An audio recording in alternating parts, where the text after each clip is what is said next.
Good morning, everybody. Welcome. This is the 6th May here, and pound yen has still been ranging here now. It's still been ranging. I think we have interest rates in about 20 minutes, 30 minutes. And yeah, we should see if we break out of this range here or not. Let's move on to let's remove these minor zones here within this range. So perfect, looking on the 1 hour time frame, 4 hour time frame. Just nasty range, right? So interest rates are really gonna pump pound. Either we're gonna continue moving down or we're gonna continue breaking above 152, 200. Let's take a look over here. So we have the gulag coming in. We have people coming into the Zoom session. Very nice, very nice. All right, let's take a look at gold. Gold pumped all the way up. We corrected the entire move from yesterday. Amazing. So right now it seems like gold is breaking below this minor support potentially to maybe continue down to 1788. That would be the case, but I would wait for the interest rates here because we're not sure how the pound rates are going to affect gold. They should not really affect gold, but still, there's a possibility something may happen, so we have to wait for that. Looking at the daily did continue bullish. Looking on the 4 hour time frame, 4 hour time frame also did move up. So right now we're just kind of waiting to see how the pound rates are gonna affect things over here. Gold gonna retrace the London session move. Oh, gold already retraced the the New York session move. Okay, let's take a look here. Been watching you for a while, but never understand why you call the YouTube the gulag. Well, if you stay there for a couple more weeks, you're gonna understand. It's nothing bad. What's this over here? Okay. All right, let's take a look here. All right, so let's do some fresh analysis on pound yen. So basically, looking at the daily time frame, what's going on is we have the previous daily candle closing like a weak bullish candle, right? This means there's low volume in the previous bullish candle. So whenever you have low volume, that means the volume going up was dying, especially because we see these rejection wicks here. And my entire thought process on pound yen is that if on the daily, if it's going to go bearish, I think this is going to be the point. It needs to break below this low. If it breaks below this low, I think there's a very good opportunity for price to continue moving down, right? Because we've already created a high over here, and if we break the low and respecting the previous high, I think there's going to be a very good opportunity for price to move down with volume, right? So now you're going to ask, okay, when there's going to be volume in the market? So this time right now, pre-NY, is actually a volume time right now, right? And also we have news coming in about 25 minutes, interest rates, so that's going to provide a lot of volume too, right? So daily, break below the low, very high, very good opportunity for price to move down. Let's take a look on the 4 hour time frame. So looking on the 4 hour, it's very clear to see that we're approaching a 4 hour support, right? We're at a 4 hour support. We've also created a resistance right here. And if you measure this range, this is a pretty big range on the 4 hour, right? 35 pip range, pretty good range here. So looking on the 1 hour time frame, we're also in this range. It's looking on the 30-minute time frame, we're also in this range. So yeah, there's a range all around over here. Now, there's a minor zone on pound yen right over here around 151, 900, 920-ish area, so if you start to look for buys above this area, I don't think this is going to be enough range to look for a trade, because look, this is like a 15, 14 pip range, and I mean it's within these wicks over here, so it's going to get pretty difficult at that point. So I would say we'll have to wait 24 minutes for the interest rates here and see what happens. On pound yen, basically. Gold, let's do a fresh analysis on gold over here too. How many Lambos you bought this week? Probably around, saved enough for maybe 4, but bought none. All right. Let's take a look here on the weekly time frame. Yeah, so gold daily, this is what we were discussing in the Asian session yesterday, how the weekly candle is still bullish. So there's a good opportunity for price to continue moving up on the weekly because we've respected the previous low, we've broken the previous high, and that's very good for price to move bullish, right? When we start making higher highs and higher lows. Looking on the daily time frame, we're approaching a resistance. 4 hour time frame also tapped into a resistance there, so we're going to draw our zone right here on the 4-hour time frame, right? Because we have a resistance formed.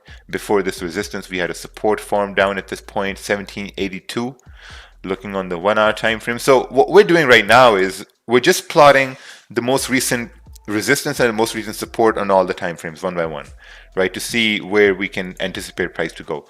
So looking on the 1-hour, we have the same resistance at 1795, right? So if we zoom in over here, now we got to identify a support on the 1-hour time frame.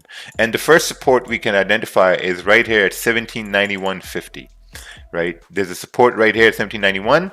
Below this area, we have a clean candle, and then we got another support at 1788, right? So this is going to be another zone where price may reject. So if we measure this range, this is almost like a 30 pip range over here. Yeah, but right now we're just consolidating within, between 1791 and 1795. This is also like a 37 pip range at this point. So looking on the 30-minute time frame, yeah, we're just ranging at this point here. So I guess we'll have to wait for gold to either break above 1795 to go towards, I guess, 1798, which is also 30 pips away, right? Wick to fill over here. So because if we break above 1795, then there's a very high probability for price to continue up towards 1799, 1798, 1799. Because if it breaks above, that means there's going to be volume, there's going to be momentum. And when do wicks get filled? When there's momentum in the market, right? So that's what we'll have to wait to see over here. Now, if we're looking for sells, I think it's going to be a good idea to kind of wait for price to break below this low at this point, right? If we can break below this low, then there's a clean candle to the left-hand side, and I think that's going to be a pretty good probability for price to continue down. So in both cases, we have to wait at this point. I have to wait at this point. Bank of England rate decision is going to create a lot of volume. We'll head to no negative confirmation. That's true. Will you be taking sell stops or buy stops during the BOE news? I'm not sure. I think it's going to be market execution. Yeah, it's going to be market execution, because if I'm looking at the 1-hour candle, right, the next 1-hour candle, okay, so if this candle closes bearish, right, what I want to see from the next 1-hour candle is to potentially create a top wick and then break the low of the previous candle. Because if it starts to break the low of the previous candle, then I think it's going to be a good opportunity to take a sell for price to continue down. How are you feeling today? Oh, I'm feeling amazing. I'm feeling like $100 today. Feeling 200% today.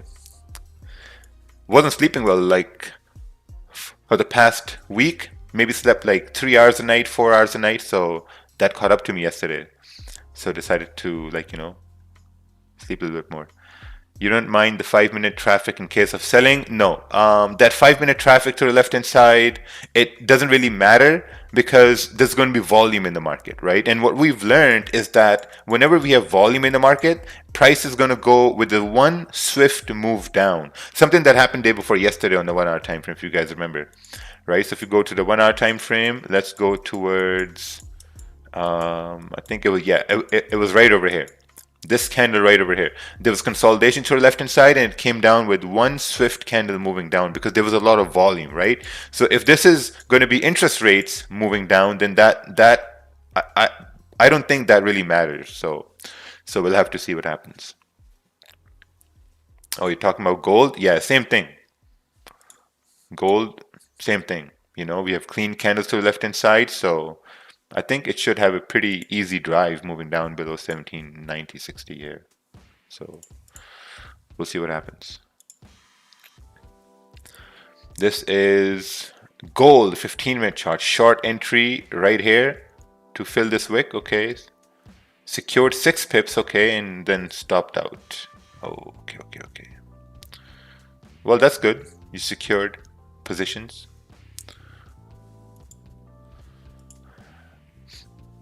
The Wanda charts and FXCM charts and pound yen are very different. What do you recommend to have to comment? I don't know. Just use one chart. I just use one chart. I just use whatever that's here, and that's all I use. I don't.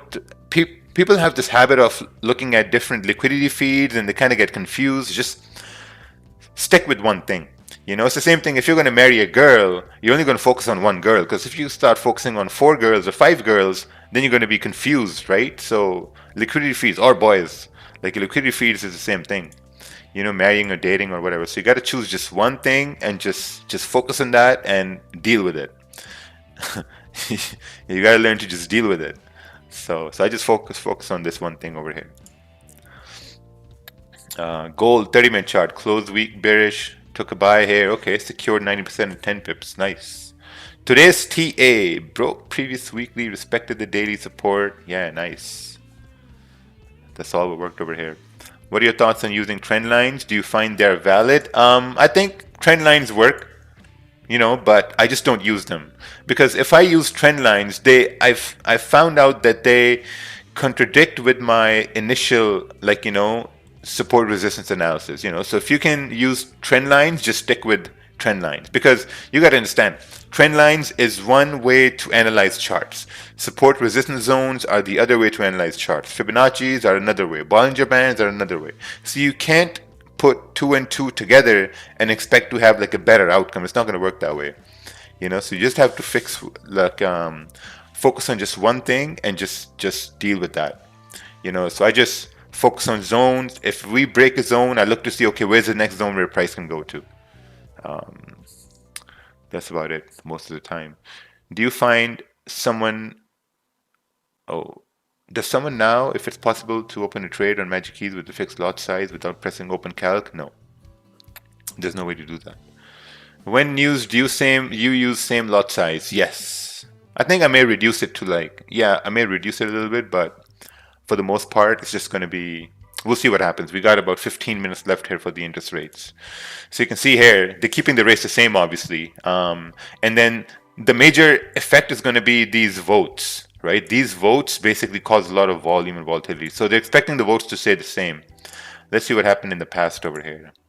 So they kept the vote the same, everything. Yeah, they changed it here a little bit, but they changed it also with the forecasted change too. So yeah, we'll see what happens. It's going to be interesting.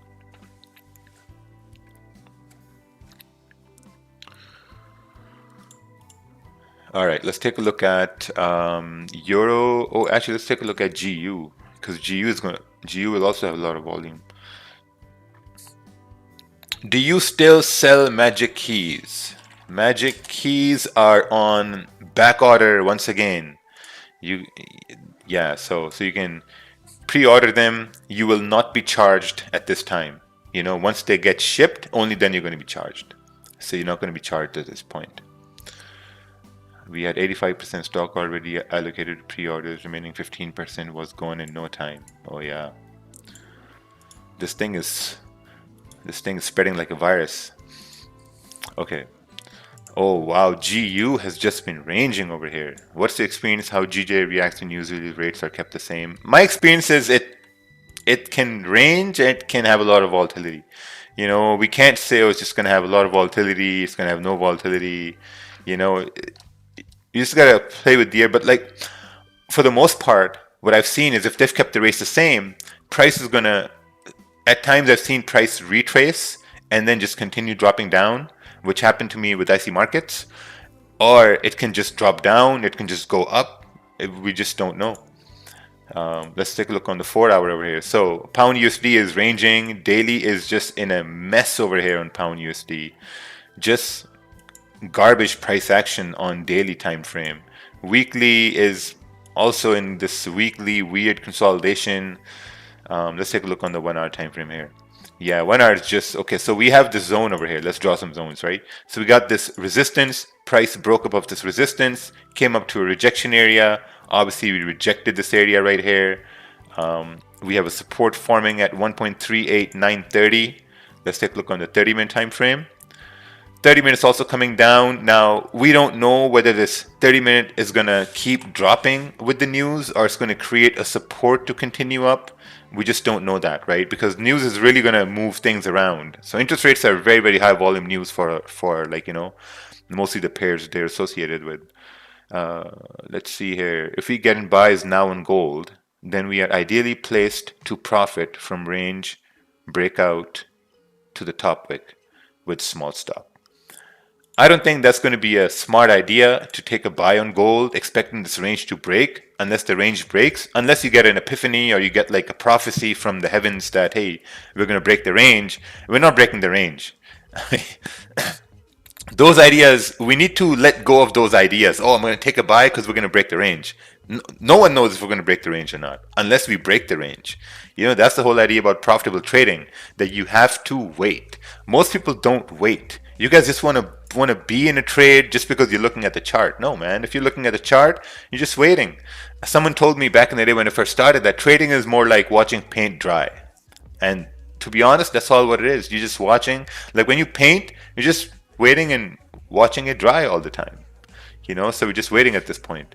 Let's take a look at this chart. SPX 500. We have buys above 41.81.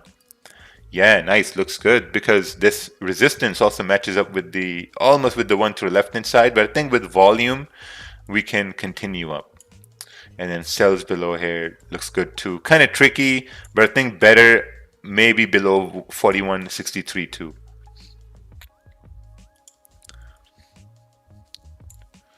You know, I've been watching SPX 500 every day now just because Chantel's been posting the chart, and I really like the structure it has during pre-NY. Clean ranges. Yeah, it's pretty nice. This is a chart from pre-London. Can you take, oh, what's this? Entry at the break of the high. Candle came to retest, reject, close. So what happened? Looks like you won the trade here. I would say you won the trade. It's not written over here, but yeah, it looks good. Someone is saying GJ just broke. GJ hasn't broken anything yet because this candle is still open. We got 12 minutes left.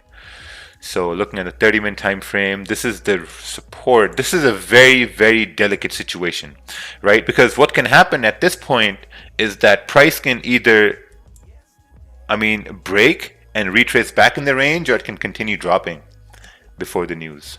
So yeah, I'm gonna have to wait. 12 minutes left.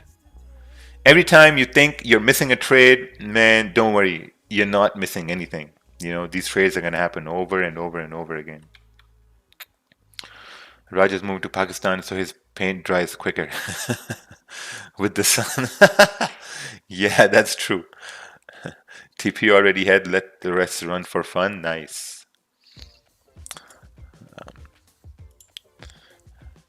All right, looks like GJ is coming down over here. So I'm going to wait here. I'm going to wait for the news. We got 11 minutes left. There's no rush. Absolutely no rush. Let's take a look at this chart here. Resistance form, close strong, bearish at this point. Entry when the price break the low, looks good. Stop loss here. Oh, yeah, I think you need to look at if you could maybe manage risk with the 15-minute time frame or something like that. You know, that's what you need to look at because it looked good for price to move down. You know, it looked good. It also broke the low at this point. So you got to see if you could have managed risk. Let's see here. Can someone ask him if he's going to call the trade? Yes. No need for someone to ask him. You can just ask me. Dollar index affects the pound USD. Why is GB not going up despite weak dollar index? Because there is pound rates. That's why. And also don't look at the dollar index to say where pound USD is going to go, because that's not going to be true all the time. You know, you got to understand, like if the dollar index is moving, it doesn't mean that pound USD is going to move with it. You know, like both of them are affected in different ways, because if the dollar index has low volume and pound has a lot of volume, it's not necessary that the pound is going to move exactly the opposite way of, like, you know, the dollar index, because the volume differentiates. Plus we're going to have interest rates over here too soon, so that's really going to affect things as well. This is your JPY, no trade range, clean buys above 131.650. Yeah, absolutely, clean buys above this area. No trade, no trade, risky sells, yeah. So it's safe to say that sells are pretty choppy, but buys above 131.650 are pretty nice, you know. Also, I think if we create a support on your JPY, I think we can continue moving up. You know, create support, go up to retest the high. That may look good. Gold is also about to break the low over here. 1790. I'm just waiting for the interest rates on pound. Yeah, if gold is breaking the low, I think gold has a pretty good opportunity to continue bearish till 1788. That's what it seems like. We have some sort of a rejection here at 1789, but if we go past this area, I think pretty good price level 1788 we can touch.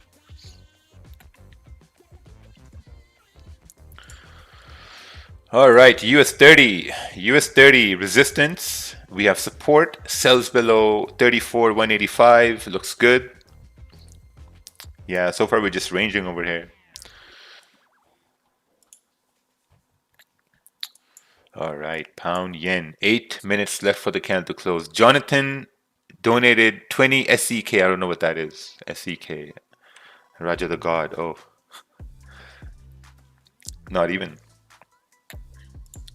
Not even. Oh, Swiss Corona. SEK.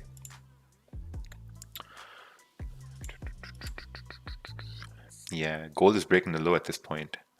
We should be coming down to 1788 on gold. Seems like it. How do I open calc in the sell direction? Oh, you gotta hit switch. If you have the new one, if you have the new magic keys, hit switch, bottom left corner. Or if you have the old magic keys, you can hit the white button in the bottom left corner. Are you in on gold? No. I'm in no trades. I'm in no trades. I'm waiting for the interest rates. We have 7 minutes left. I think I have the virus. What should I do? I don't know. Just drink a lot of fluids, take vitamin C, and get some Vicks vapor rub, and just chill. All right. Can you teach where to put stop loss? Yeah, so we're gonna wait. We're waiting over here. We have 7 minutes left for the interest rates. You know, when price moves a lot, I'm not at all interested in it at all, because that initial move down, it could mean that there's going to be some sort of a retest for price to kind of like a retest that low. You know, so it's going to be interesting to see how this candle closes in 5-6 minutes before the interest rates. And then I guess we can take a decision, because if this closes back in the range, then the interest rates may push price up. You know, that may just happen. And if it closes below the range, and if we break the low on the next candle, then I think we can continue moving down. So I'm going to be looking to see where I'm going to execute on this news event and have a really quick day over here.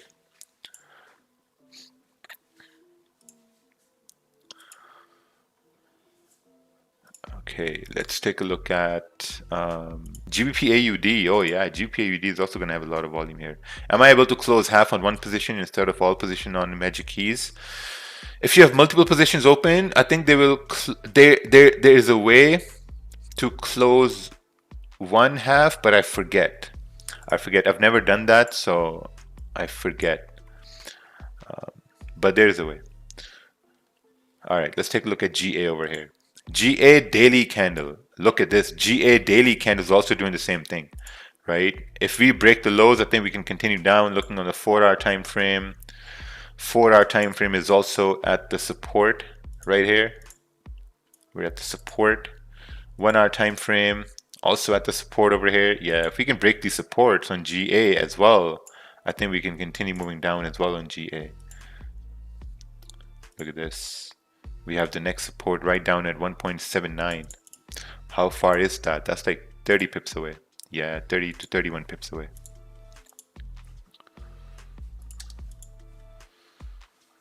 Okay, let's see here. Will you take sells if it breaks the low without forming a top wick? No, I'm not going to take the sell at that point. I want a top wick formed first. What are your thoughts on the flamboyant flamingo fan club? I have no idea. No idea what that is. What do you think about break and retest? I think break and retest work. United Nations sent a chart over here. Let's take a look over here. United Nations, man, you guys should be worried more about the virus here. What are you guys doing in the stream? The UN. Oh, wrong chart. No wonder you guys get everything wrong. At the UN there. All your stats are wrong. The chart is even wrong. Come on, man. All right, we got 4 minutes left here for the candle to close, and we're still moving bearish. I know some people are in sells. Cowboys, man. I wish I had I wish I had those kind of balls at this point, but I don't. Was that your Zoom link? No. Oh yeah, wait. Oh yeah, that was the Zoom link. You're right. I had it wrong. Okay. All right. Oh, nice, UN. That's a very good trade over here. You took a buy once you broke above the high at this point. Nice. XRP.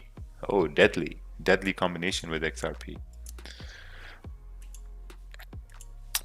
Oh, wow. GU is also moving straight down. GA is also moving straight down. This will be interesting.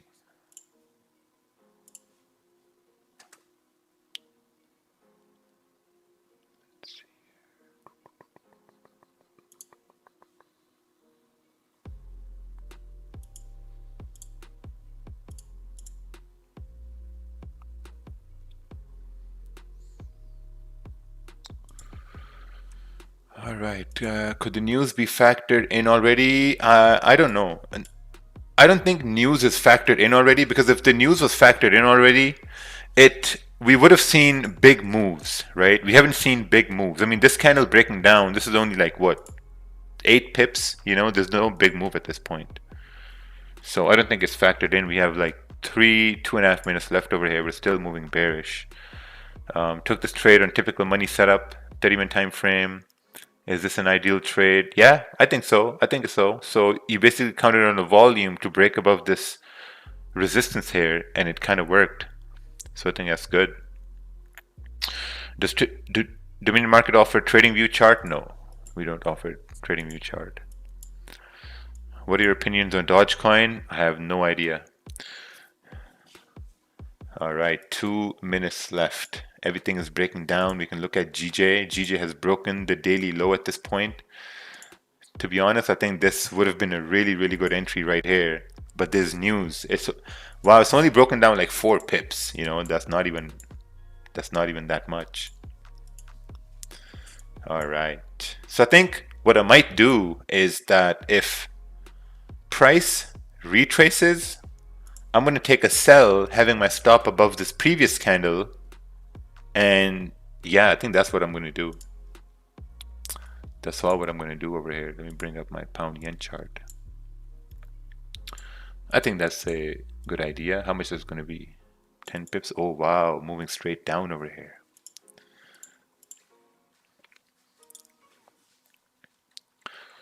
Okay, if we didn't have news, it was a nice setup. It was a nice setup. I agree with that.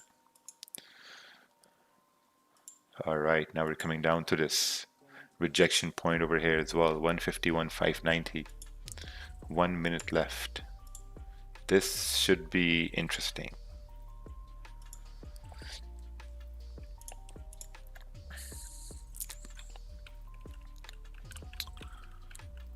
All right, every trade I take, I had a loss. What is going on? I'm not risking, I'm just making the trade and it goes on stop loss.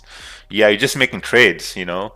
So when you have a losing trade, you're not looking at that loss to ask yourself that, okay, what could I have done differently, right? We say this every day. Whenever you have a losing trade, take a look at that trade and then ask yourself, what could you have done differently at that point? You know, how you could have had the opposite trade. But if you don't do that, then it's going to be very difficult. All right, so we got about 15 seconds left here. Okay, let's see. If we break the high on the 15-minute, possible buy, but yeah, let's see over here. I don't want to do any sell stops. I don't want to do any buy stops, nothing.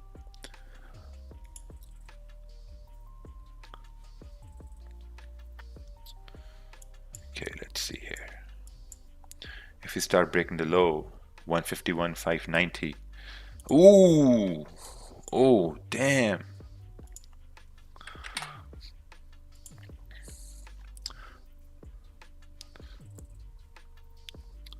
Wow, the slippage over here was massive. Massive slippage over here. No chance. Just straight quick over here. If you see the spreads are super high at this point. Wow.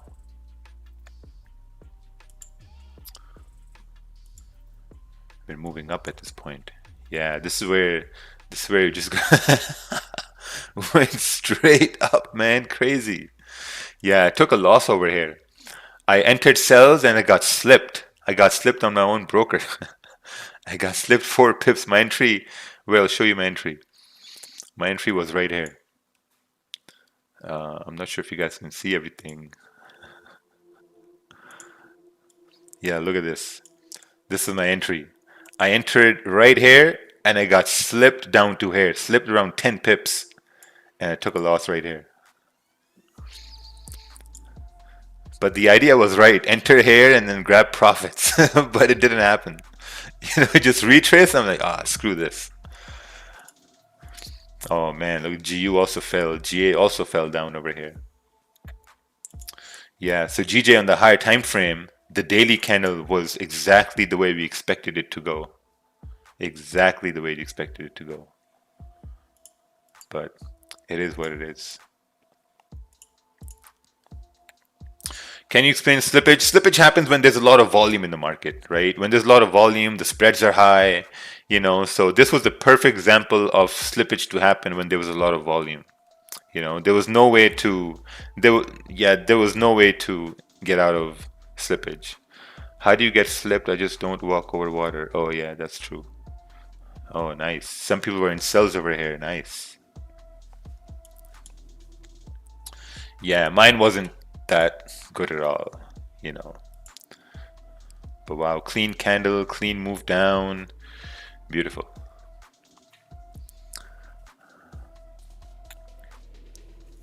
Let's take a look at gold. Gold is now at this point over here trying to break down. GJ is also moving a lot. So at this point, I'm just going to wait for this candle to close. Like if this was me maybe 3 years ago, 4 years ago, I'd be like going in on this, like buy, sell, buy, sell. Oh shit, drawdown. What should I do now? Because look at this. This is madness. Went down, dropped like 32 pips and retraced all the way back up. Why didn't you use a sell stop? I don't know. I didn't want it to use a sell stop. Like I wanted to be safe. There was nothing negative for the pound news. Can it be liquidity grab to downside? Yeah, it could. Because everything is the same over here now. Everything was kept the same. Oh, actually, no. They changed the vote over here. Oh, probably this caused volatility at this point. They changed the voting. 1 vote difference. Gold is also breaking down to potentially continue to 1788. I hope no one got destroyed on this pullback on pound yen. Damn, it's crazy. I mean, if you do retrace and if you break above 151.800, I think for the rest of the New York session, we may continue moving bullish and break above 152.100, break above 152.200. And those are very solid ideas here as well. Breaks above 151.800 potentially. I entered and instantly exited. I remind myself not to do that again. Yeah, that was a very, very risky thing over there.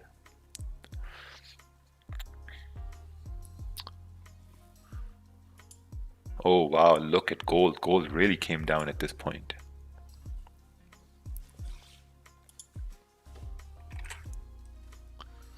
Yeah, see, so I think we did a liquidity grab, 151.800, with the volume coming in with NY, pre-NY, moving to NY in about an hour. I think we should have a solid move up to 152.100, continue on towards 152.200. There's a lot of volume at this time, so I think that could be the case over here for today. Unless we don't break below 151, 750, 780, those areas there.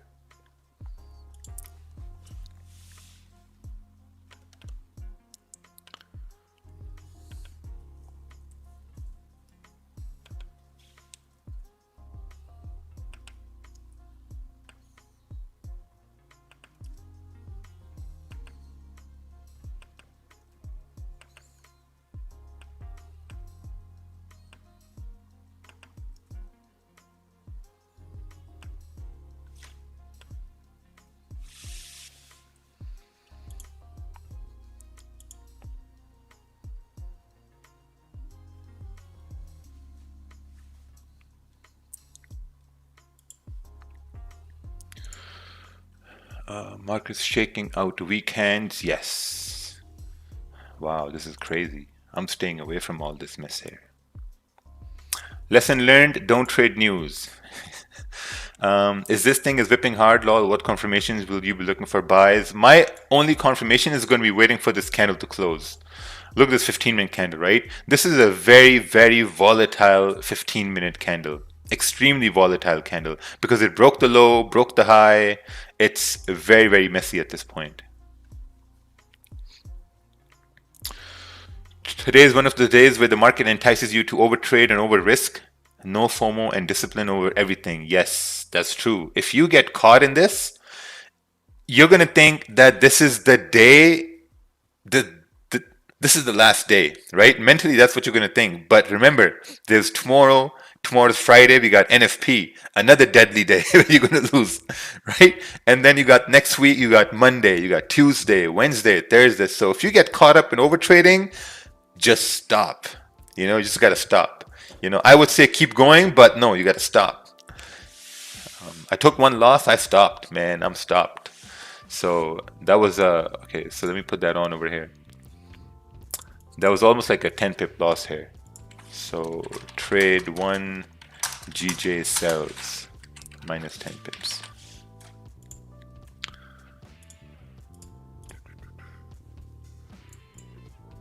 But I do think with that liquidity grab for the rest of the session, we should continue up towards, 152, 100 and move beyond 152, 200. Maybe I'm going to look for something above 152, 200 because this has been a kryptonite for the last day or so. 152, 200. Every time price comes over here, it just rejects it. Look here, we rejected here, rejection. But so if we break above, I think we could move on towards 152, 400.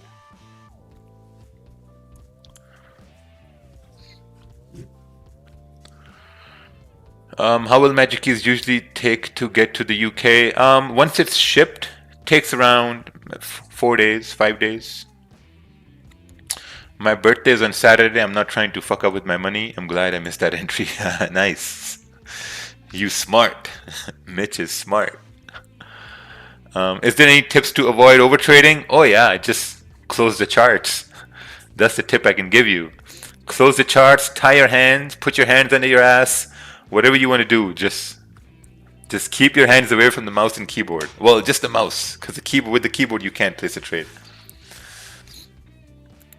But yeah, I got slipped here today, and I was like, whoa. So after that slippage, I'm staying away. I took one loss. I'm staying away after that. I'm not going to chase my loss.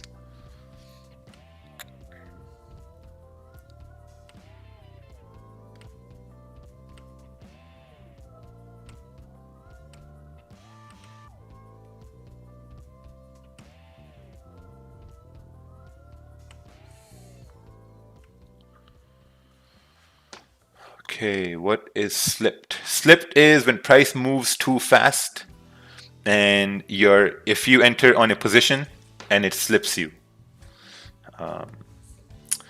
Oh yeah, look at that. This idea played out really well over here. Above 151,800, broke above with volume, continue all the way towards 152,100. And after this, 152,200. If we break 152,200, I think that's going to be a very, very good idea to continue moving bullish. Does Magic Key encourage overtrading? No, it doesn't. It actually shows you what you risked.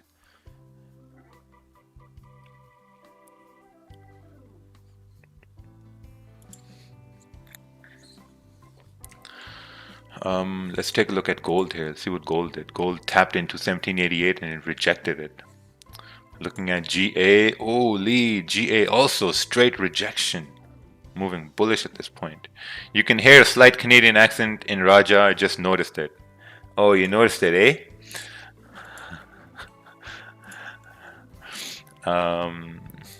Slippage is when your spread is too high, right? So I entered somewhere down over here and the spread was high. So my entry got executed somewhere down over here and the slippage happens when the brokers, they don't get the prices fast enough from the market. So they give you the next best price because it's moving too fast. So the next best price I got was down over here. So my entry was somewhere here. I got the price right down over here. And then price retrace, I'm like, oh shit. And then I just closed everything. And good thing I closed, because it would have been a pretty big drawdown.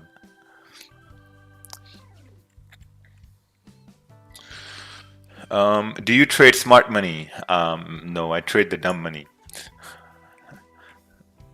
I mean, no one knows what smart money is. I funded up with $95 on Sunday. I'm at 107 at the moment. I'll throw more money into the account. Oh, nice, beautiful. Yeah, that's the thing. Once you throw small money and you get consistent on your small gains, then you can add more money to be consistent on that higher gains, right? Let's see here. Can Magic Keys be shipped to Uganda? Yes. Let's see here. Good morning, Raja. I took this trade earlier with a small risk because it was still inside 4-hour range. Let's take a look over here.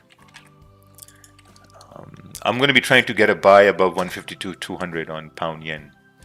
So we'll see. Took a sell right here. Impulse entry. Closed 50% when candle closed bullish. Target reach. Oh, nice. So your runner reached the target at this point.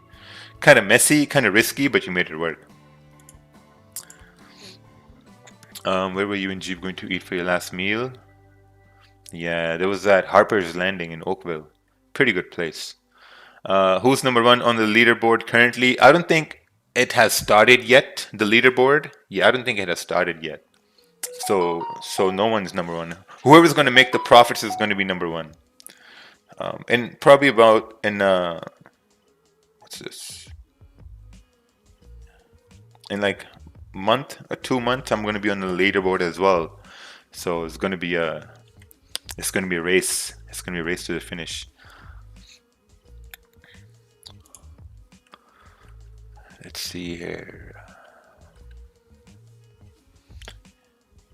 Yeah, so this is going to be a good idea here. Potential buys above 152.200. 152.200. That's it. Let's take a look at gold. Gold tapped into this area. GU is also retracing. GU also broke above this major resistance here at 1.39200. So looking to the left hand side, yeah, I think we have potential for GU to potentially continue on towards 1.39550 up at this point. On gold, if the next 15-minute candle closes bullish above 1790, could be a buy opportunity. 1790. I don't know. We got to support at 1791. I think a good buy, a better buy opportunity is going to be about 1796 or 1795. That's going to be a better buy opportunity. Yeah, I think that's going to be a better one there. There's a resistance at 152.250. What do you think about that? I mean, that's fine. I mean, if we break above 152.200, I think there's going to be enough volume in the market to continue driving price up. And I'm going to bank on that and decide to take a buy and see if we do continue up or not. Hey, good morning, boss. No trades yet, boss. You always say you see things happen again and again if you focus one session. Mainly, what are the things you see in the session? Same happens. Depends, depends. I mean, we moved down, we broke above the high, we anticipated price to move up, and it moved up. I think that's the same thing. I mean, that's a very subjective question. Okay, are you a discretionary trader or do you have a strategy that you follow? I follow price action. I follow candles. I follow candle patterns. I see how candles are forming. I focus on that. There's no discretionary thing about that. I mean, if you can read candles, where they're forming, what they're doing, like if we look at daily now, I mean, 4-hour moved back down and came back in the range at this point.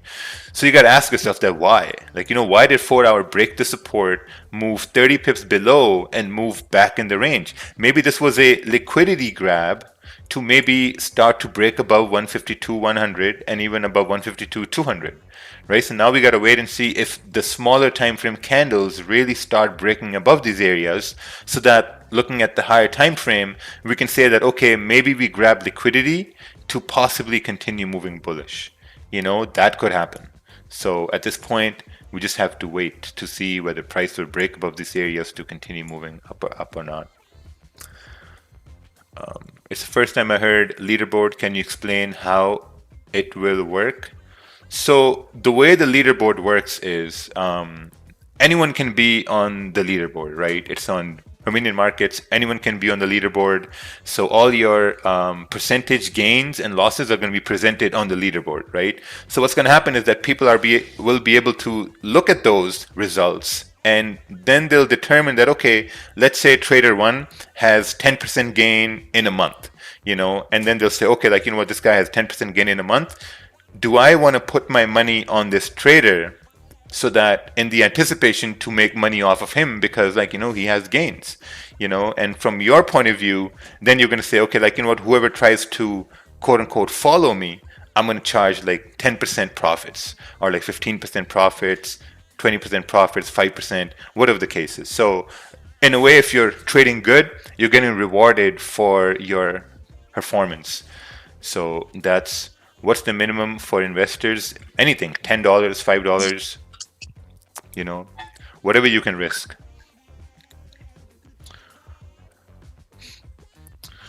What's meant by accumulation? Accumulation, I have no idea. I've never used that term in trading. How do you put money on? Oh, you open an investor's account. So on Dominion Markets, there is a PAM section on the dashboard. So you go in there, and then you basically open a, and then you open an investor account, and then you try to follow. We're gonna start to open like an article on all that, so you can read through the article. There's gonna be like step-by-step things which you can follow. How controller FX just gonna copy everything you did? Because he watches my streams. He has my stream open at the same time. That's why he does everything I do. Literally, every single thing I do, he does this. The first time I saw his stream, I swear to God, the first time I saw his stream, I thought I was tripping. I thought I was on acid or I was on mushrooms, because I was like, this is literally me. Everything, every trade, every position, every terminology, everything. And I'm like, damn, this is crazy. I was confused. He's a good trader, yeah, because he's my student. That's why. Let's see here. What is liquidity grab? This is liquidity grab right here. When price moves the opposite way and then goes back in the range. So this is a huge liquidity grab on pound over here for price to possibly continue moving up.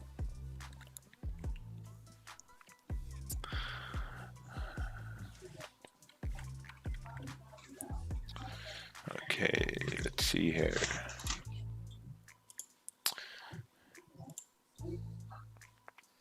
Yeah, it looks like the 5-minute on GU is trying to set up to continue up. We have pound yen over here as well, trying to set up to continue up at this point. I'm going to be looking for buys above 152 200. Clean buys over here above 152 200.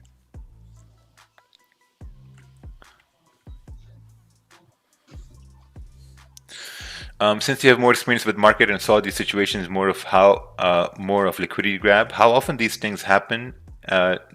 This was basically news, So whenever we have news events, on news events, there are always going to be liquidity grabs. There's going to be pushes. There's going to be retracements. You can never anticipate these things. But with news, you can anticipate it, right? But you can't pinpoint where it's going to happen. If it happens, that happens. Because look at this, right? Technically, we broke below 151, 600. So technically, should have been moving down, clean range over here. But I guess, like, with the way news turned out, price just moved back in the range. So if it moved back in the range after the fact, then you can say that, okay, since we moved back in the range after this move down, so maybe this move down was a liquidity grab, right? So then you start thinking that, okay, if price moved down and it moved back up in the range, why? Why did that happen? And then you ask yourself that, okay, maybe it grabbed liquidity or it grabbed orders down here to now maybe potentially start pushing the opposite way. Because we're in a range at this point between 151 600 and 152 100, right? We're in this range. We broke below the range, and if it was supposed to go below the range, it should have gone back, like, below the range, but it went back into the range. So maybe if it's in a range now, it's moving back up, so maybe there's a higher probability it's going to break above this range to continue moving bullish. Because when price breaks out of the range, it's going to go either up or it's going to move down, right? If it doesn't move down, then it's going to move up. Basically, that's all what it is. So now we just have to wait. I mean, I have to wait at like 152 200, and then I'm going to enter, and then I'm gonna have a good day. Hey, Rakeel, how are you? Hey, good. How are you? Hey, bro. I just want to ask one thing. You would wait for the 15-minute to close because of high volume, and then you would take buys on GJ? Yeah.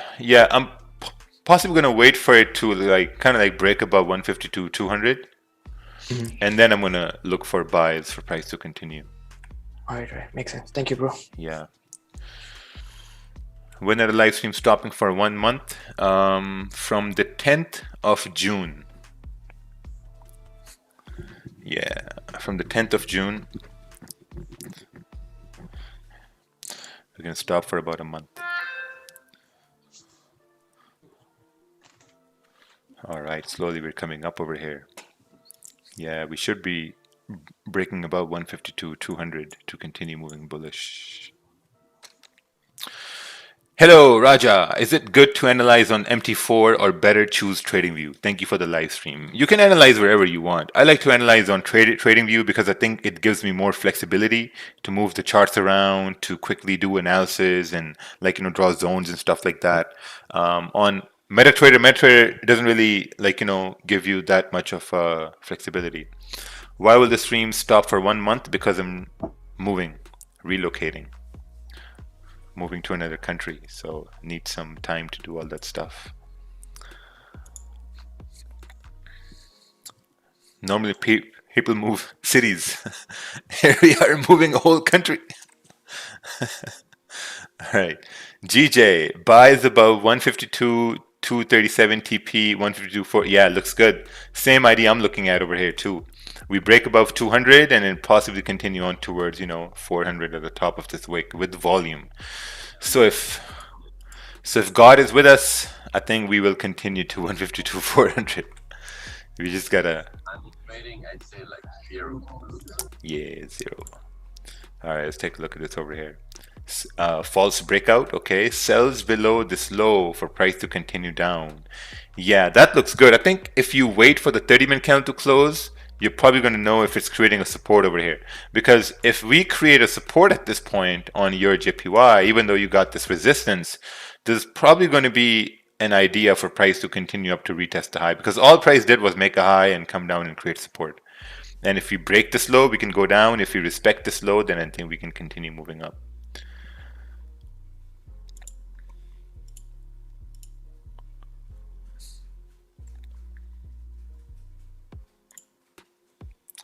All right, what's this chart? Your JPY, 50% close after news made the candle, broke the high.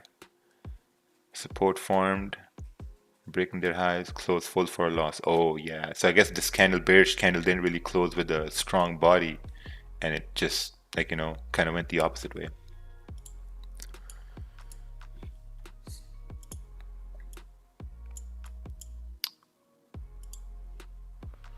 What's this? Your first sell on GJ. Can you please explain that sell? Okay, yeah, sure.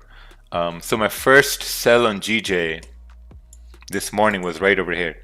As this 1 hour candle broke the low of the previous 1 hour candle, I took the sell because this candle had no wick at the bottom. So I took the sell, got around what, like 10, 11 pips This one was it right over here. And then this was a loss. This I attempted a buy, and I'm basically done for the day now. So I made around $600 today. So you can see here, number of trades taken 3, 1 win, 2 losses, call it a day. So see, I've used 1.67% of my risk out of 2%. So gotta gotta respect your rules, gotta respect your boundaries. Let's see here.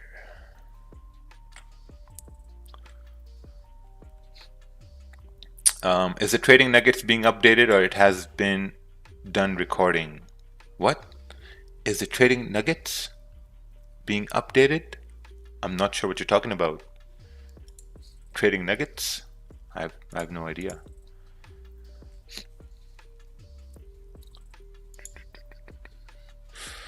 All right, GA buys about 1.79680.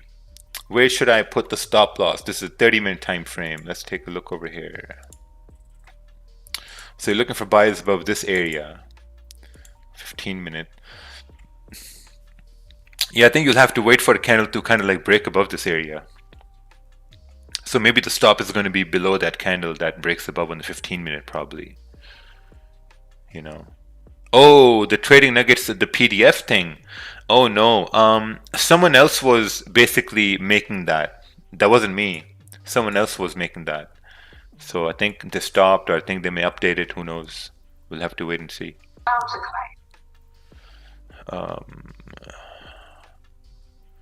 What should be a realistic weekly goal? I don't have a weekly goal. I have a daily goal. My daily goal is to take a trade and to win a trade. Whatever that amounts to at the end of the week or at the end of the month, that's all about it, you know, because I've tried having weekly goals, I've tried having monthly goals, and all that led to was basically kind of like, you know, pressuring yourself to reach that goal. So that's why I stopped having those goals at this point. So I have no weekly goals, I have no monthly goals. You know, it's just like a day-to-day business. That's it. Take a trade, win a trade, call it a day. And then at the end of the week, you're going to see what it is. Because it's like business, right? Trading is business. You know, if you have a weekly goal of 10%, and if you don't reach 10%, you're like, oh, I didn't reach 10%. In business, you can't have goals. You can just have, okay, yeah, some week we did 10%, some week we did 30%, some week we did 5%. You know, so you got to take it how it is. Hey, you guys should stop picking on controller effects. He may call the police on you guys. You know the transcription of, oh yeah, someone stopped making that. Can someone link a trading nuggets, please? Okay, so you want trading nuggets? That's a really, really good document over here. Someone compiled. And I'm going to show you where to get it. So you go to my profile right here. I'm going to paste the link right over here. You go to this link in my profile, and this is the trading nuggets right here. Yeah, right here. I'm going to paste this link in the gulag here as well. This is really, really awesome. All these nuggets, just unreal. Look at this. Whenever you start feeling pressured in making a decision, you are most probably making an uninformed decision most of the time. See trading as standing up when you do as comfortably as you can. Try and be as comfortable as you can when making a trade. This is absolutely true. Try and be as comfortable as you can when making a trade or taking a trade. And if I'm going to execute right here on pound yen, I'm not comfortable at all.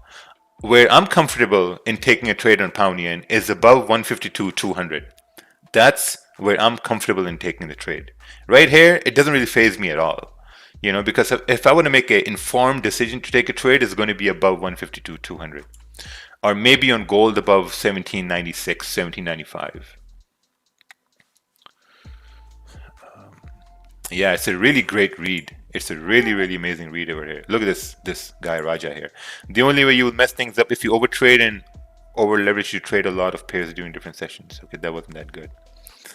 Try and take profits at the bodies of candles and mapping out your plan, as these are safer moves. Oh yeah.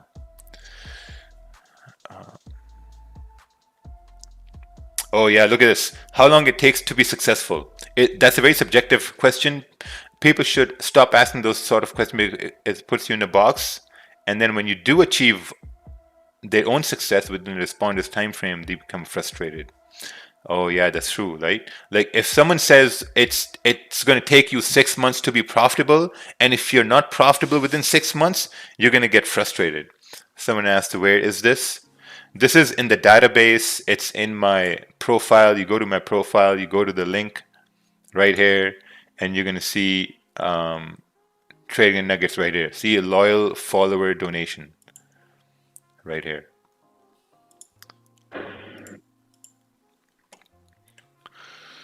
Okay, when is anyone know when leaderboard is launching with copy trading on DM? It has already been launched. You can go to your dashboard and then you can take a look at it over there.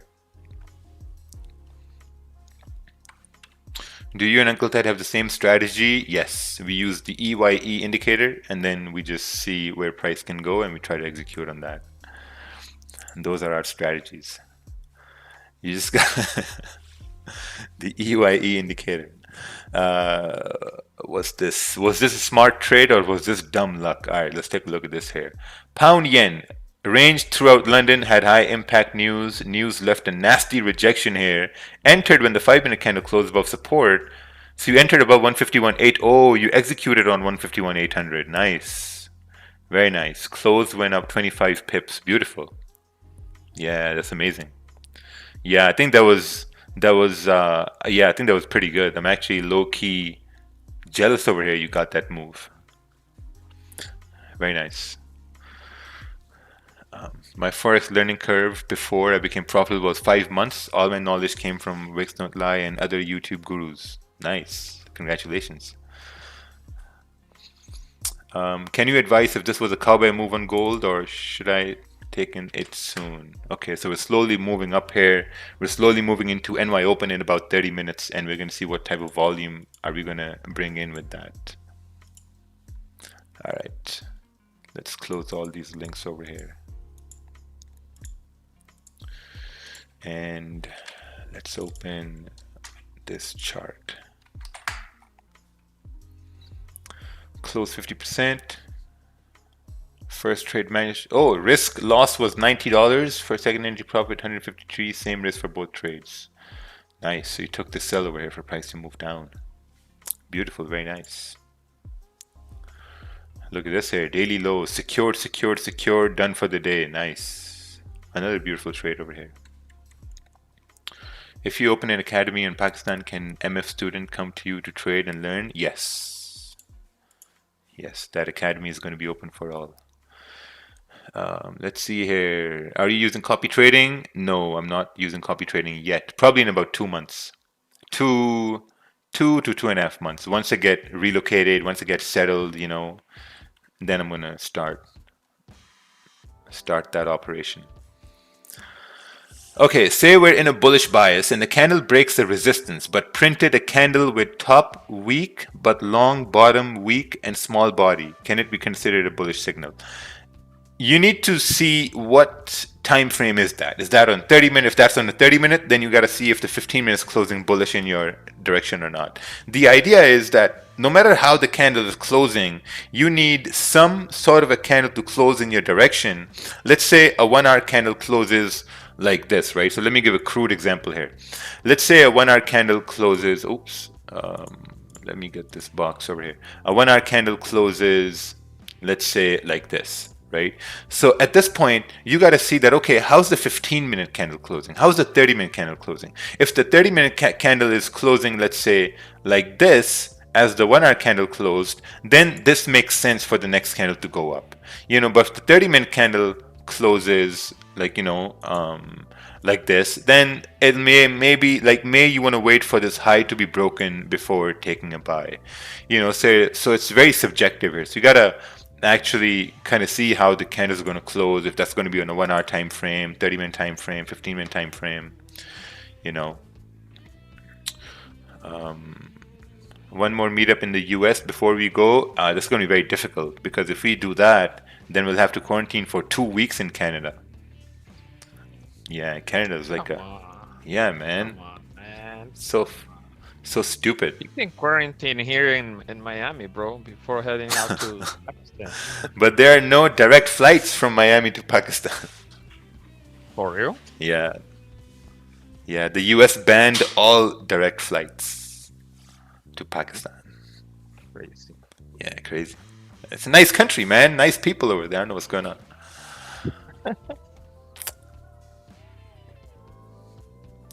All right, let's take a look at this GU here. Potential buys about 1.39. Yeah, looks good. Same idea on GJ to break above this area.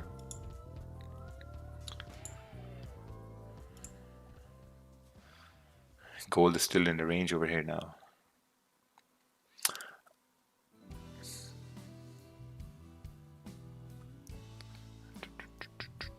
Gold did a massive retest to that lower part on the 4-hour candle, man. I think once gold start breaking above 1795 is gonna be a today. I hope that finally break the 1800s. Ooh. Yes, the only thing that I want to see on gold is basically a 5 or a continuation of the move. So 5-minute candle closing above the 1795, and by closing basically the same idea, the same the same thing that you can see on the 15 or 30-minute candle. The idea on the 5 minutes is basically a candle body closing outside that structure over there. Something that can easily look like this, above that structure. Then you can take impulsive above this area, and at that point you're expecting the next 5-minute candle is not going to break the previous low for the continuation, because usually when gold decides to break these type of areas like this one right here, it's going to be a strong move, and it's going to take some time to come back to that area.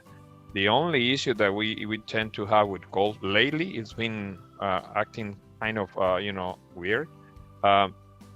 Because usually you get the breakout candle, and then all of a sudden you have something like this, a candle breaking, making you believe it's gonna continue, and all of a sudden the wick close like this, a wick to the upside, and the body of the candle closing like this. So the next 5-minute candle tends to give you the idea that it's gonna reverse from that resistance, and then all of a sudden it's doing this, closing inside this range, and for the continuation to retest previous areas. But let's see if we can get that move today, so gold can easily be priced in for NFP.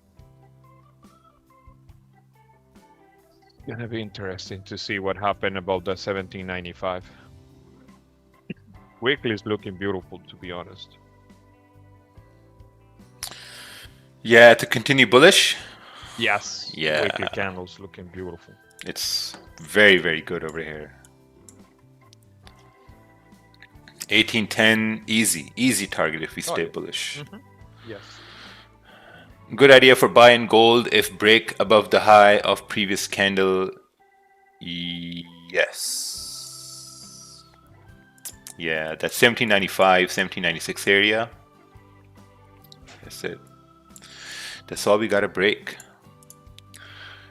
That was my first time being in the trade while news happened, and I took a good win. Raja, let's go. Oh, nice, beautiful. What's your opinion on whole, half, and quarter numbers? Also highs and lows of days session. Thanks. I have no.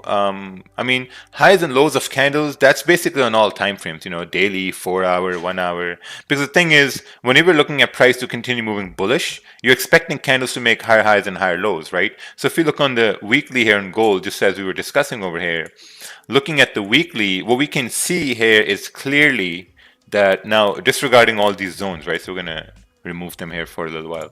So looking at this weekly candle, we can see how this weekly candle respected the low of the previous weekly candle. We broke the high of the previous weekly candle. So this is giving it room on the higher time frames to potentially continue moving bullish, to potentially come up to this wick over here, right? So these are the only things that I basically focus on when I'm looking at the technical areas based on candles.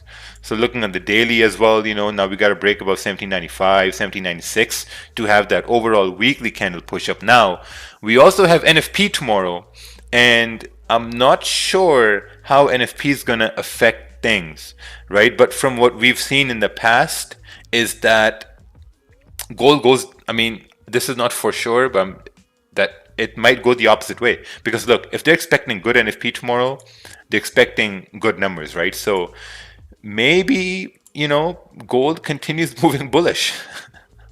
And someone will say, oh, but the NFP was good. Shouldn't gold drop? Yeah, but technically, it still seems bullish. We've seen that happen before. A lot So, of times. A lot yeah. of times. Yeah, a lot of times, like we have that initial move down, a liquidity grab, and then just starts pumping up. Kind of like what happened with pound over here. Price dropped down and then just went boom, boom, boom, boom, boom, all the way back up. Do you check the spread when taking the trade? Yes, but I made a mistake over here. I took a sell on Kerbin. I took a sell on pound yen. I took a sell around, when was this? This was around 151.590. Mm-hmm. It got executed at 151, 340, 360. Holy. Yeah, it got slit. I mean, I saw the move, and I was thinking, man, I don't want to, have FOMO, but the moment this trade got executed, man, jeez, it was already too much for me. Yeah, it was Because way too usually, much. yeah, when you get candles, after a consolidation in heavy range, and you have that like candles with that type of confirmation, then the next one tends to give you a retest to this area, and at the break of this candle, we know that it's gonna pay. But this thing is just drop, heavy drop.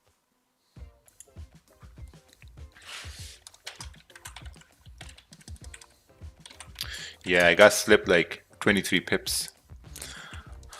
Not fun, but then it closed. Nope.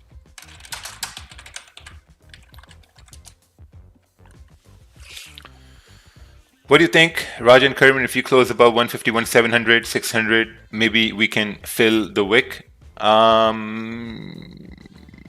I mean, I don't know. I don't like that idea at all. I mean, okay, here's the thing. If we create a support somewhere around 800 or 750, there may be a move going back up to retest 152, 100, later on. But ideally, I would want to execute above 152, 200. Ideally. I only have like $500 left to play with here today because that's my. Actually, you know what? I'm going to call it a day. I'm not going to trade anymore. But I mean, ideally, I would want to buy above this area.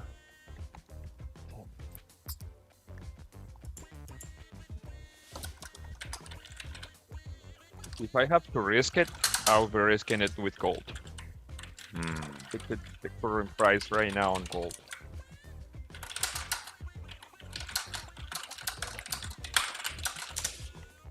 Let's take a look here. Oh yeah, gold is coming up over here now. We need we need this candle, the current one, closing above this fucker right here. Continuation. Hey Raja, what time do you take your trades? Every day at 8:23. Every day, 8:23 a.m. Eastern is when I take my trades every day. What kind of question is that? What time do you take your trades? It's like, hey, what time do you go to school every day?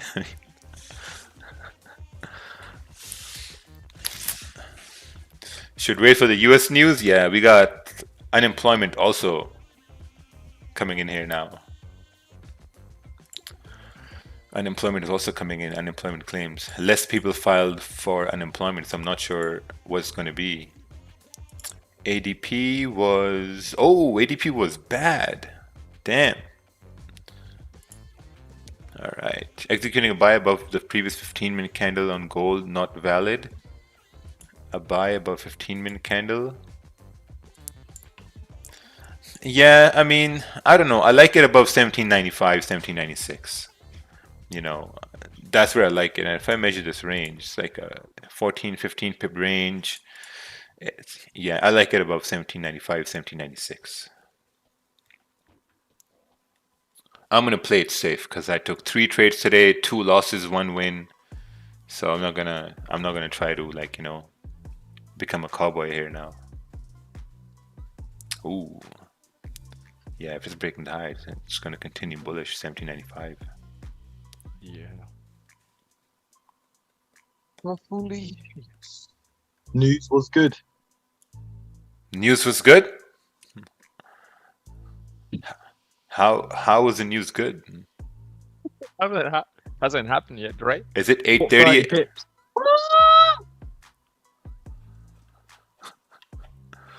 Holy. Yeah, we got crazy guys here today.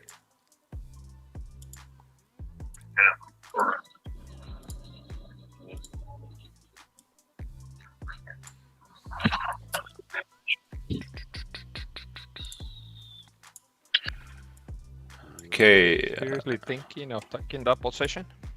me? No. Oh, you're gonna stay. Yeah, no, not at this time. Definitely above 1795, 1796. There's some dickheads on the stream. Yeah, there's just one group where I post a link and they all come from there. So I'm going to stop posting a link over there now.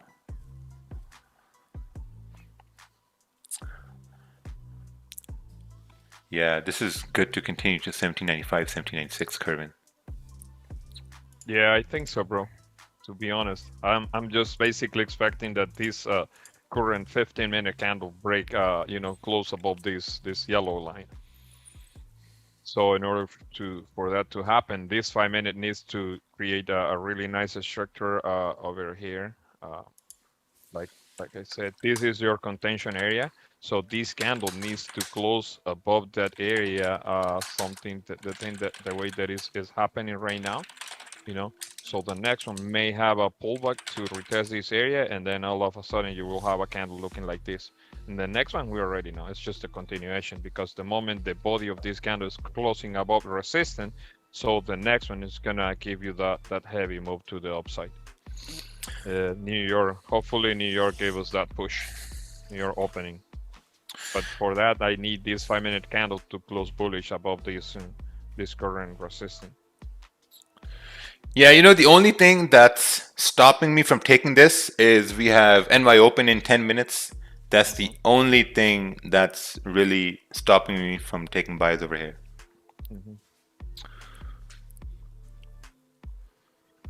Yeah, the easiest and the safest way to take it will be at the closing above that resistance, above the 1795.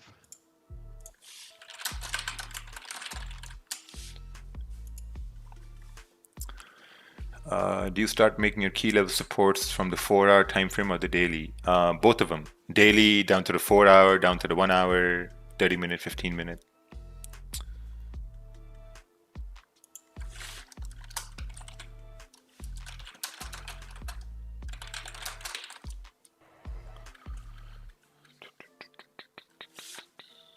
Okay, $60 away from $500 commission on Dominion Markets. Planning on joining Market Fluidity.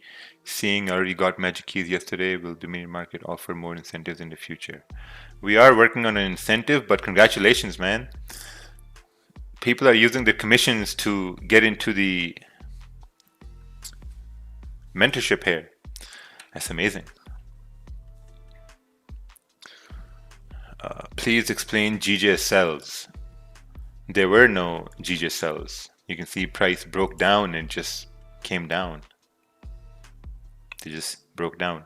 The best way to do that is to go to the YouTube stream and go back in time and see when it really was happening. That's going to be the best way to view that, because that happened really, really quick. And it wasn't a win, it was a loss. This is minus 10 pips. Can you practice the magic keys on demo account? Yes.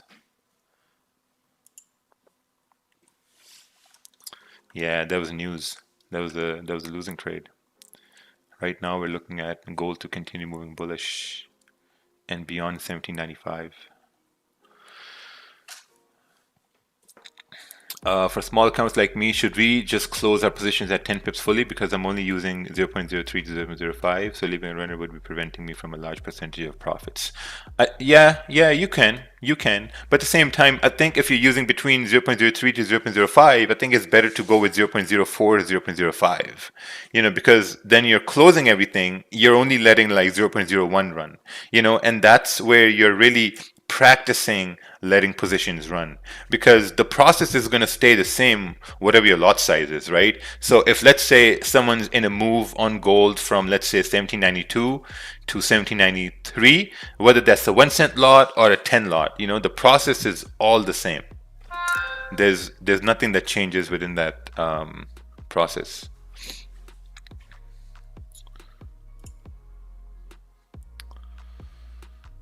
Do you know who Pressa is? Pressa. I don't know who was she in the movies? Pressa. He was a Canadian underground rapper who went on tour. Oh, it's a he. Yeah, I don't know, man. I don't know who Pressa is. Pressa seems like a girl's name.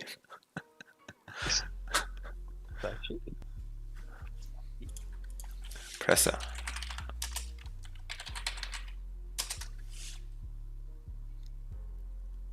Oh.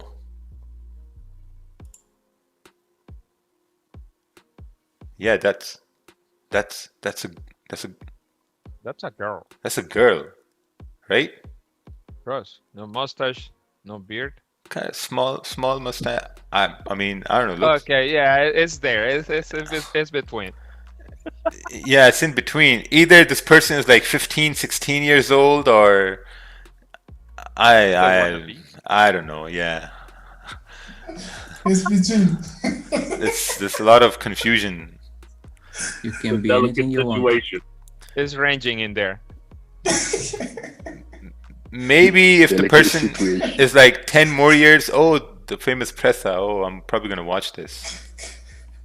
Kevin. Yeah. How is it possible to be between? All right. Can you tell me your opinion on this? Yeah, we gotta stop talking about that. Pressa. All right, let's take a look over here. Okay. This is sells. When was this? Down to 1788. Okay, yeah. We called this trade over here. Price did move down. It kind of like broke below, retraced, and I think with volume. I think this was with the news. Yeah, with the news, we went down to 1788. How do you change the leverage on Dominion markets? Oh, I think you get to choose leverage. If not, you can just email support and they'll take care of it. Like, our support is really good. It's really responsive. Are you going to sell your house? No. Never sell real estate. Never, ever. If you own real estate, just own it. Don't sell it unless you're going to get something bigger or better. Never sell real estate. That's what I learned, so it's just, well, I haven't learned that, but someone told me this, someone who's very successful, and I'm like, all right, makes sense. So we're going to rent it out.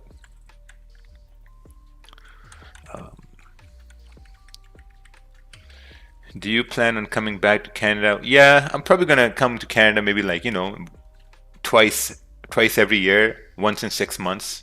I still got my business here, bank accounts here, The one thing I've learned in life, well, I haven't lived that long, but, for whatever it's worth, is to never burn bridges, unless you're never going to walk on that bridge again.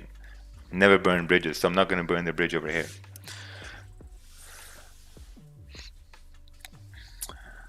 Controller effect's going to take over your rent.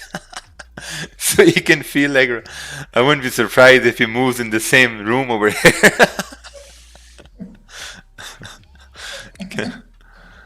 Can you change to more than gold on 100? No, gold is, all metals are at 100 to 1 leverage.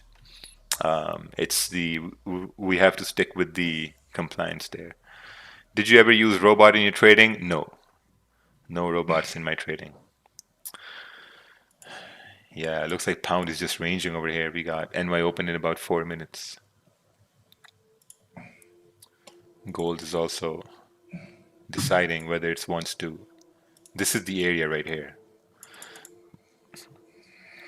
I think with the volume coming in NY, I may execute above the high on gold, 1794.30.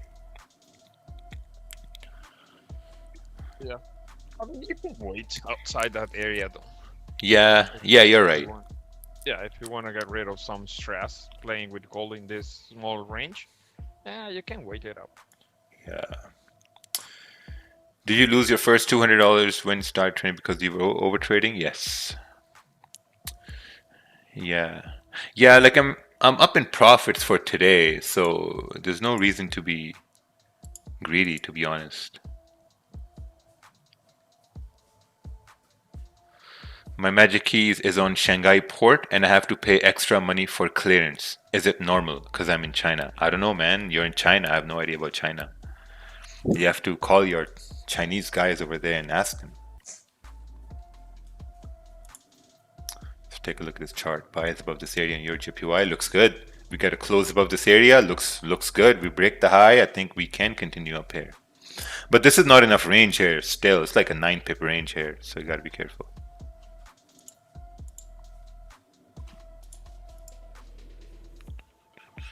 Will you trade London when you move? No. The same time over here.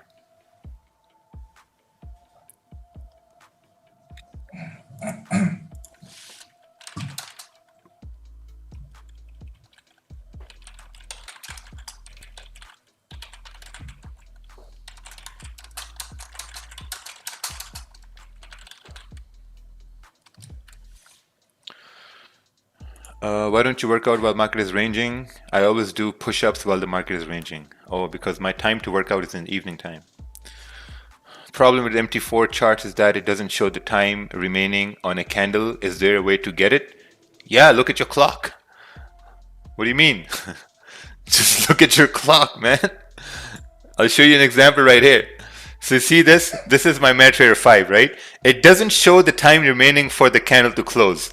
But if I look at my clock on the 15 minute, there's 3 minutes left for the candle to close. Someone asked why the YouTube is called the Gulag. That's the reason why it's called the Gulag. Can you imagine someone says, I don't have time? Damn. Looks like man went in drawdown and came back, forgot the time. Sorry for that. I just couldn't help it. Couldn't help it. But you just gotta look at the time. It's like, hey man, when's the 1 hour candle gonna close? It's 7:58. Well, probably in 2 minutes. Damn. Hey Roger. Hey. If this candle closes weak bullish on gold, would it be a good entry if it breaks the low? For sells? Yeah. To be honest, I don't like the sells at all. Because if it's like a 16 pip range, it's in a consolidation here. I don't like the sells at all. I may like sells below, like, 1788, where we have kind of like a clean traffic here, or maybe below 1791. Maybe below this area because of this clean candle and then a wick over here to fill.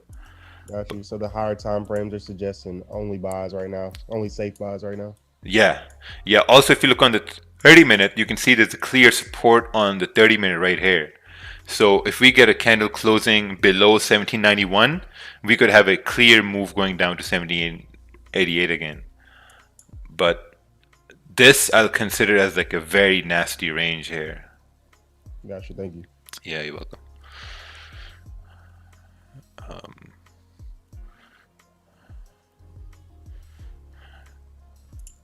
Oh, we forgot. There's also Market Watch on MetaTrader, which tells the time.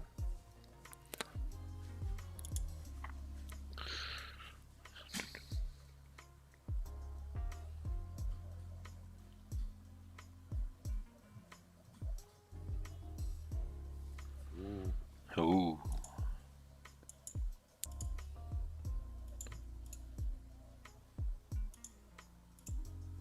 Everything is back in the range. GU is back in the range. GA is back in the range. GJ is back in the range. Yeah, GJ has just been a fucking mess. Yeah. Yes. My money, yeah. Gold above 1795, 1796 would be perfect. It should be.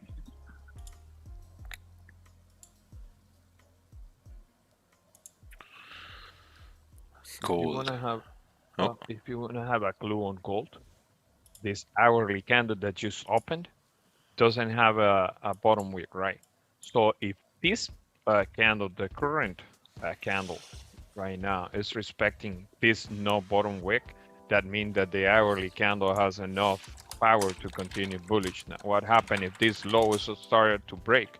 You don't know if it's gonna close inside this area to retest these lows before the continuation later on with the near to the 4-hour candle closing. But the way the 1-hour candle opened right now, it's just just giving you that teasing to take buys because you think that it has enough volume to the upside to continue pumping. That's the way I see this current 1-hour candle. Yeah.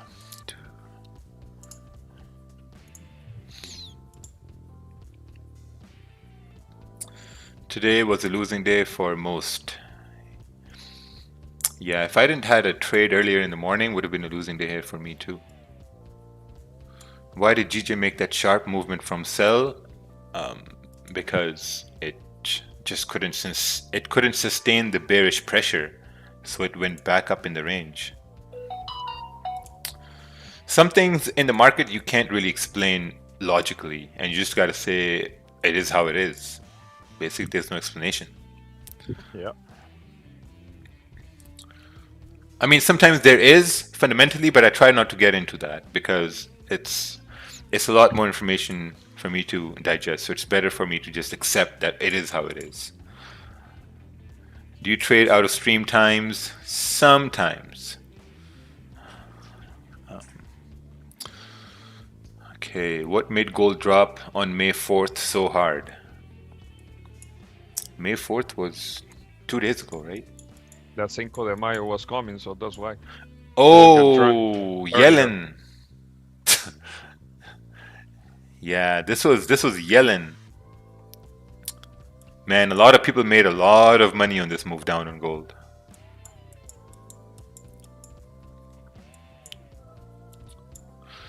I remember Jeevan also had that level on gold for sells. Jeevan had the sells level on gold and just dropped like 100 pips after that. The secretary said they would increase interest rates. Yes, the rates are going to get increased. Trump wanted lower rates. They lowered the rates. And now this new administration, they want higher rates. And the rates are going to go up. Remember when Trump came in and Yellen, she wanted higher rates. And Trump was like, no. We want lower rates. And then Trump sacked her. Trump's like, no, you got to go. Yeah. And then Biden brought her back.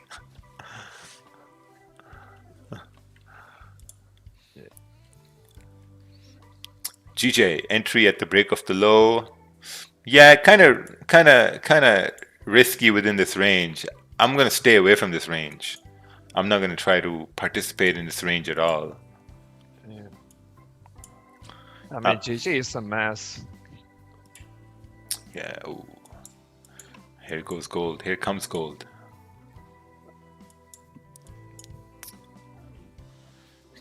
Next 5-minute candle. Can that be the candle to take us to?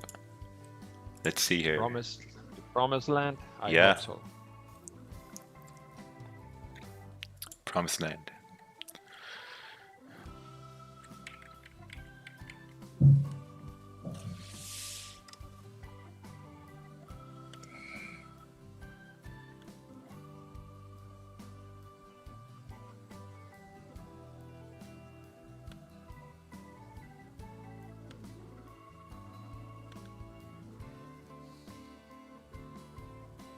That's 1795. It's acting as a strong resistance, as we know, as we have noticed already.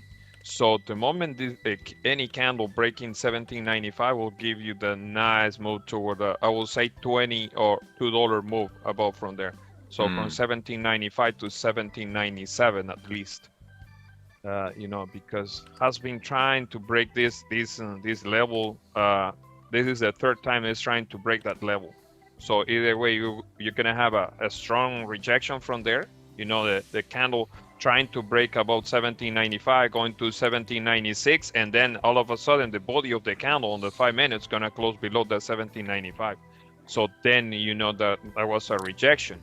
And if you don't have enough volume at that point, like enough momentum, the wick is not gonna get filled. Other than that, the next candle is gonna start breaking below the previous 5 minute. So it's really easy to take this trade above the 1795, but you need to be aware that at any given point, gold can easily go to the 1797 and reject hard from there. So in your ability, if you have magic keys or something like that, you secure profits at some point and bring stop loss at break even really quick, because you don't know. Gold tends to move really nice first 4 minutes of the 5 minute candle, and in 1 minute giving you that nasty pullback.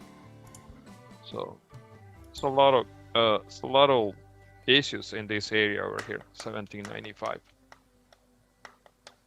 But anything closing above 1795 will be a nice move. 1800s and so on.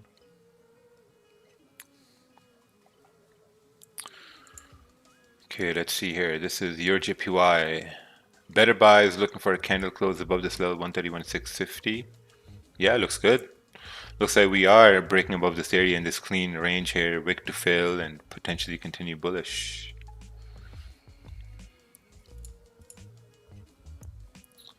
Let's take a look on the 15 minute. Yeah, we're still below this area. Is there any guest for tomorrow? No, not this time. Not this time. Talk to Jivan. Maybe he wants to come, you know, for NFP.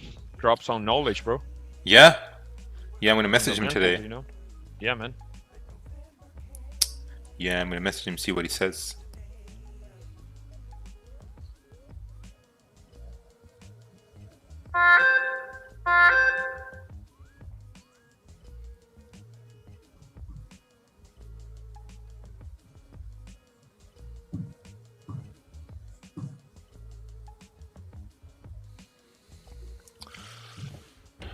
Okay, let's see here. I lost all my money. I'm going to be engaged and I lost no money. What to do? Shouldn't have traded with your engagement money. On gold, I will always secure 90% and 10% in profit, but when it's losing trade, I lose more than 10 pips. Trying hard to keep losses small. Managing gold is super hard for me as a beginner. Yeah, I think it also depends on your stop losses as well, where you're placing your stops and stuff like that. Let's take a look here. GU is coming back up. GA is ranging. Euro JPY is breaking above this resistance. Let's remove all analysis here. Yeah, we're breaking above this area right here on Euro JPY. Looking higher, I think we have like 131.650. Above this area, we have clean range on Euro JPY. 131.650. The problem with your JPY is on the 4-hour, we're close to a major resistance. Got to be cautious with that. Yeah, that's true. This area, 131.650, is major resistance. 5 minutes left for the 15-minute candle. Ideal position is going to be where this 15-minute candle closes above 1795, and the next one starts breaking up. And with unemployment, we should continue moving bullish. That's going to be the perfect scenario. The perfect scenario.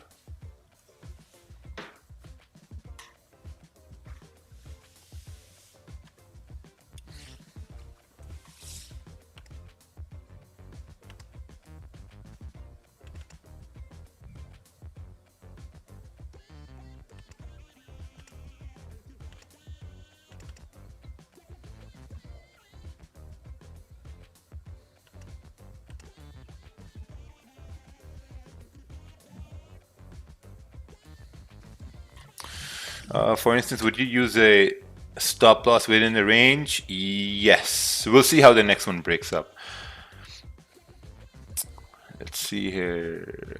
I'm unable to fund my account it show from which account to which account you want to trade. I don't know what that means. No idea what that question means. Thoughts on USD CAD. All right, let's take a look at USD CAD here. Ooh, your JPY is coming up over here beyond 131,650. Okay, Euro USD CAD. We also have USD news coming in. USD CAD is moving bearish, daily looking bearish. Let's take a look at potential supports we can reach. Oh wow, there's nothing. There's probably one till like 1.21920. All right, let's take a look on the 1 hour time frame now. 1 hour candles are creating a support at this time. 30-minute candles, 30-minute candles are also creating a support at this time. And it's coming into a very difficult range over here. Yeah, this is a very dirty range. I would want to stay away from this range. Very dirty. Probably buys about 1.22600, but still got like choppy price action. I think better is going to be below, you know, sells below 1.22380. And that's going to be much better.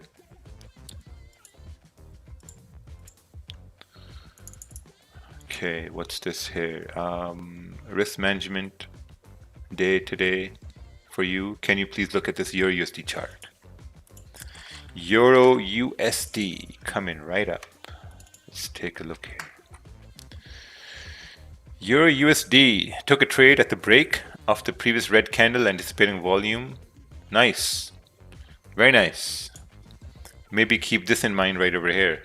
Okay, so I guess you are keeping that in mind. Yeah, nice. Looks good. Just got to manage risk, manage your stops, and I think you should be good at that point.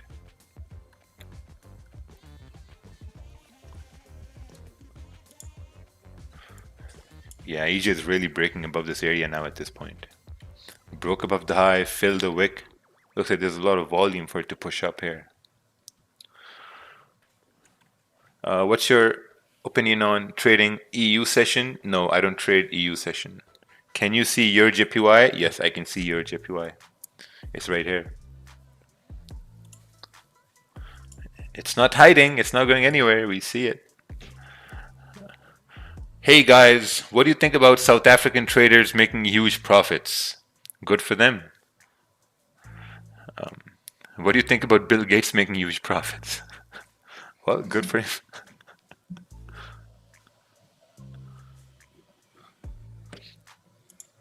All right.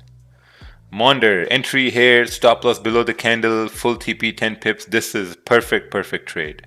I think I have the chart right here. Yeah, right here. Buys above this area. And look at this, very nice.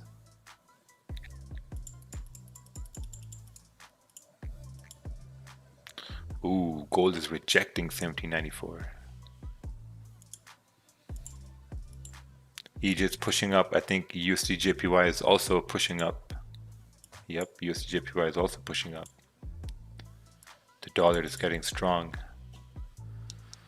Yeah, good thing I've been waiting over here. I'm not executing on any trades, no impulsive, nothing.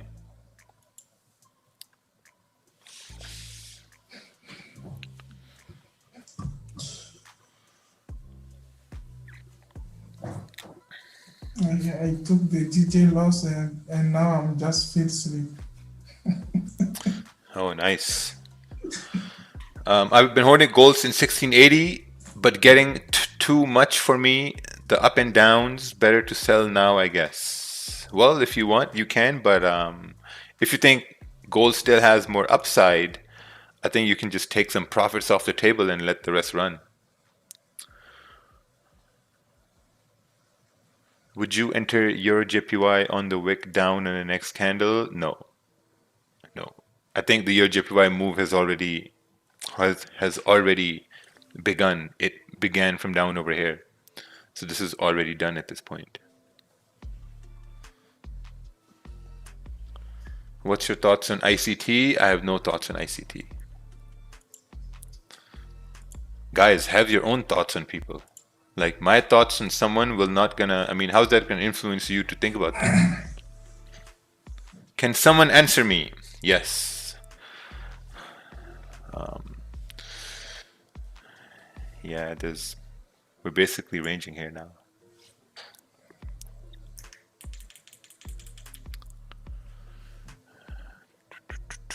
Once you're in profits on gold around 6 to 8 pips and price comes back to your entry, do you close 50%? Sometimes, you know, I mean, depends what type of volume we have, like how the candles are closing. But normally when gold runs, it rarely comes back to entry. It just continues running. So that's something that I've seen about gold. How can I make 300 euro to 600 euro in 1 month? Probably, I don't know, get a job somewhere or... Oh yeah, if you get a job somewhere, you can make 300 euros in 1 month, no problem. Right? Like any job that's going to pay you 300 euros in a month. EU support formed in an uptrend. Oh, nice. This is a thing we were talking about here as well. EU candle is going to close bullish, high probability to continue up. Do we have that chart over here? No, we don't. But I remember talking about that. Can you tell me the website name where I see trades and how to take trade in different time frame? There's no website like that. I mean, if there is, I mean, I'm not sure what you're talking about, exactly what you're talking about. Can you tell me the website name? Oh, okay. Should you lower your risk after taking a loss? Yes. Depends on your risk profile too. Like, I mean, how much risk are you taking on? I mean, what's your plan with the risk and stuff like that?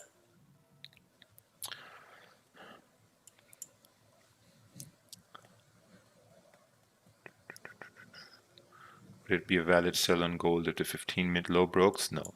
I think below 1791 would be better. 1791. But we're coming up over here now. Hey Monder, you're far away. You're very, very far away. Very far away. Very far away. Still far away.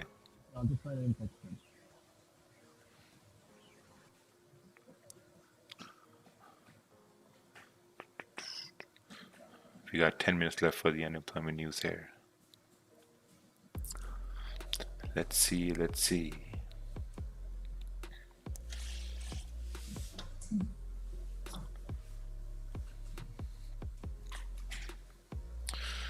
Let's see how the unemployment news is going to affect gold. Hope gold will not do the same move as DJ. Yeah. Why did your hair left you? Genetics. In the genes. But I brought it back.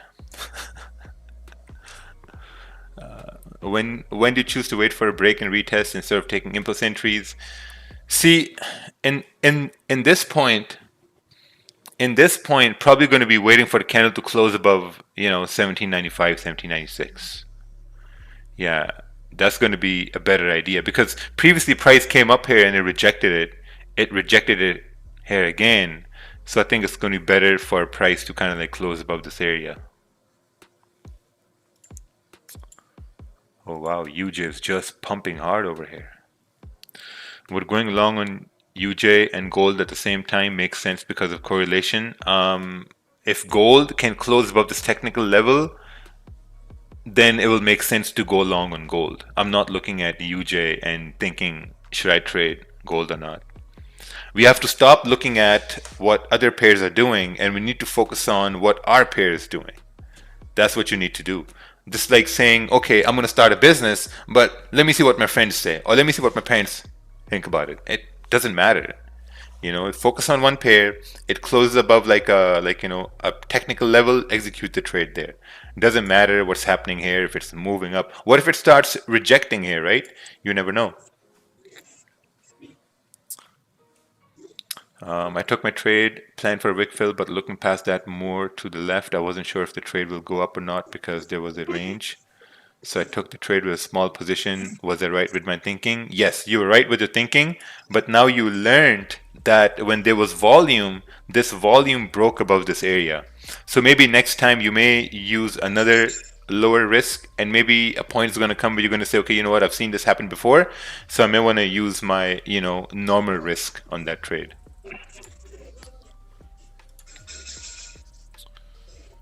Looks like someone is cooking in the background.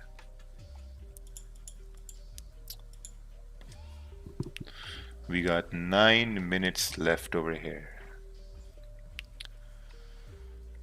Okay, let's take a look at this chart here. Could this sell have been a high probability trade? I mean, it could have been, but I'm looking for sells below the support you have marked over here. That would be a much better sell at that point. Below this area.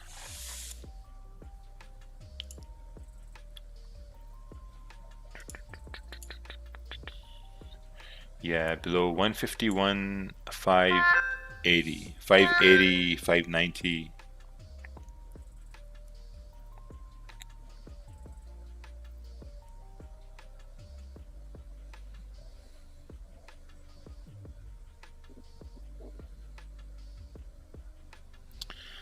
Oh wow, people are burning Nike shoes and hoodies because they don't like LeBron James. Are people stupid? Oh wow, there goes gold. Push beyond 1796.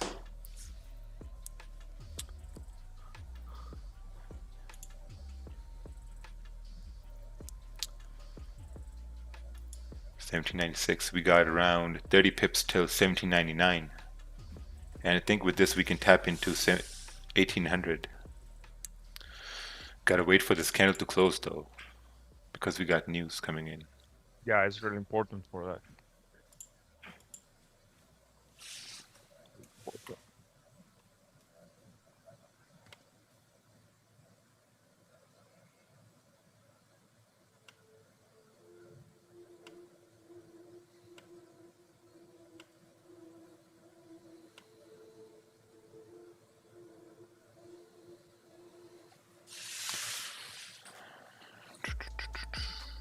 How to handle drawdown during the day. For example, I've closed 7 trades this past week, around 10 pips in drawdown, and they all ended up going back into winning trades.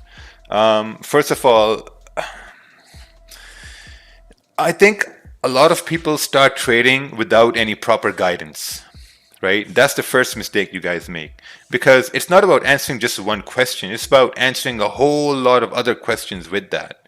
You know, so I mean, I would say maybe if you're getting scared, or try to look to see how you could have given your trade a second chance.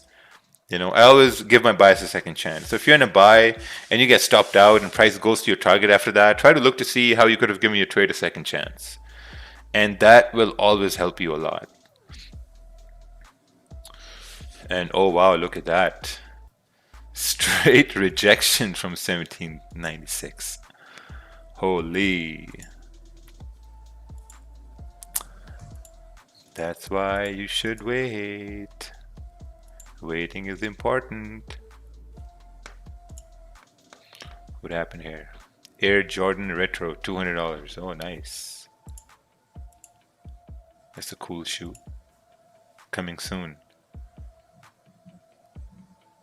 Oh, hey, is this where this is gonna get sold out in about minutes?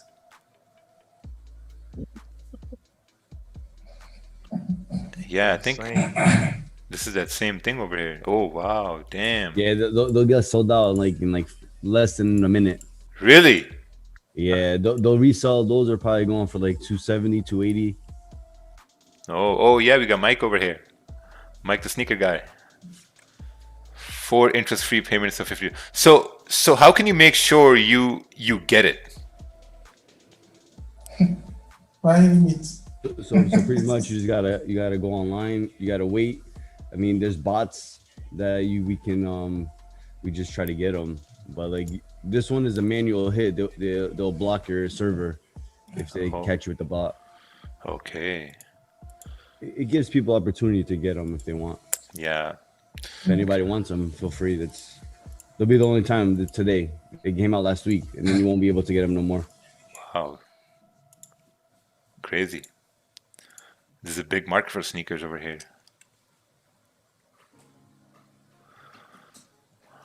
Okay, we got 4 minutes left.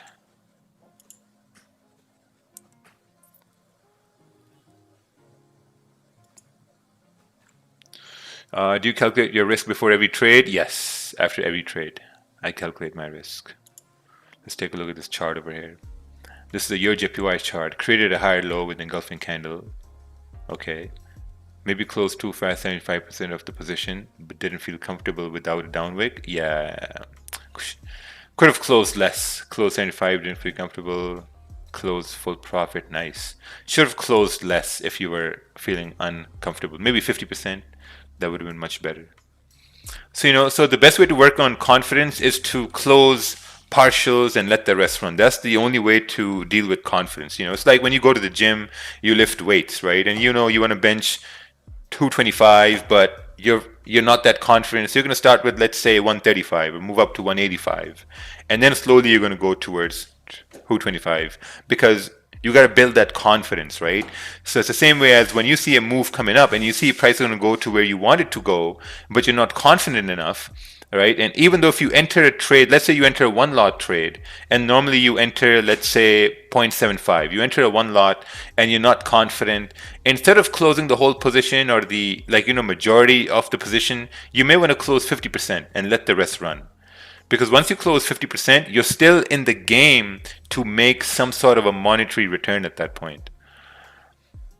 We got 3 minutes left over here, and I think, man, if this 5 minute breaks the high at this point, I think it's gone.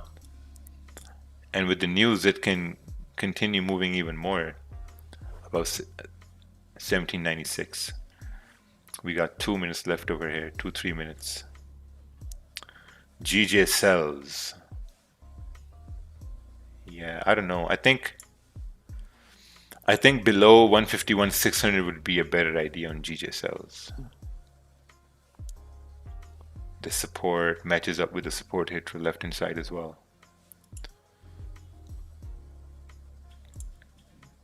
Some people already took sells, which is good.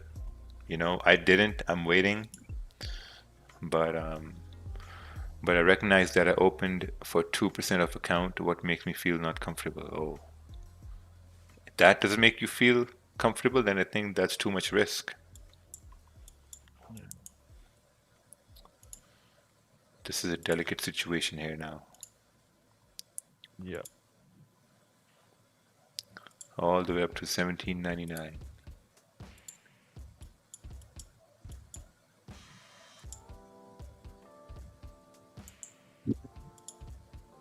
And sadly, if you get an entry just before the news, this spread is gonna open so good that it's gonna give you, at least 3 pips slippage.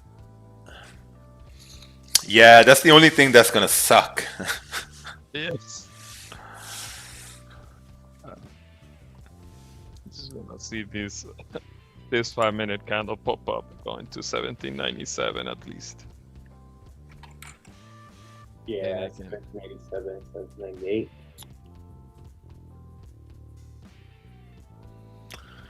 Above this area, smaller risk. I think if you're looking at stops could be at like 1794.50, within this range.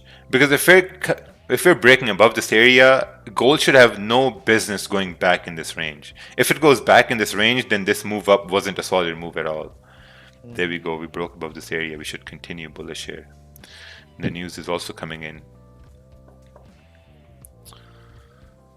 It's about to close in 40 seconds. Damn, Daniel. Let's see. Don't even blink. Oh, yeah, it's gonna be fun. Trust me on this. Yeah, I'm gonna keep an eye on the spreads here. Yes. This is gold. To the downside. Work to the downside, retest 1793.50 and then fly up.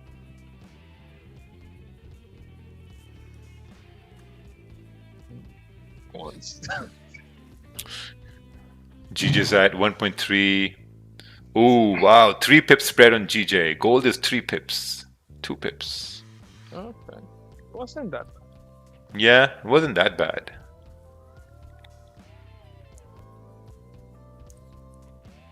When to enter? Question mark. I think you should probably leave when you're asking that question. When to enter? I mean, send an analysis, like, or just first go learn when to enter. What if I say enter now? Then what? If you enter now, put your stops here. What if you get stopped out? Then what's gonna happen? Who are you gonna blame if you get stopped out? Are you gonna blame us, or are you gonna blame yourself? So first answer that question, and then we're gonna tell you exactly when to enter. He's gonna blame you for sure. I'm gonna blame you and Kerwin. No. Yeah, that's the best answer there.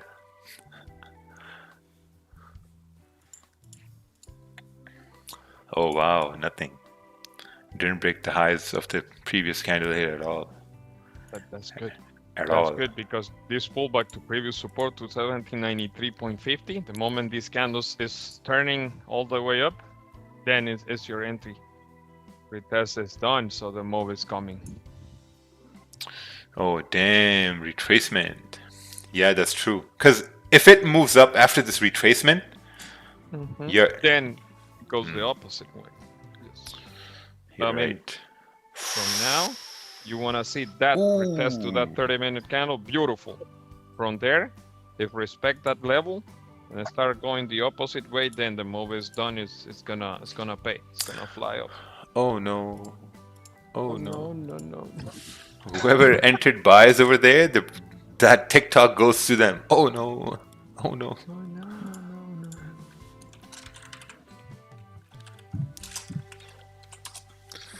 Wow, crazy. Oh, sorry. That's all right, huh?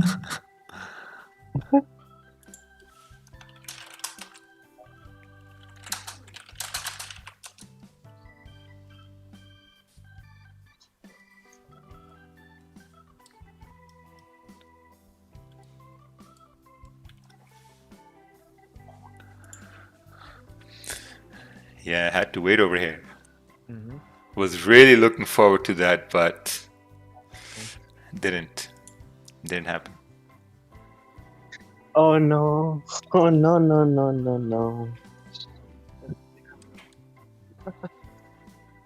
Watch out. Ciao now.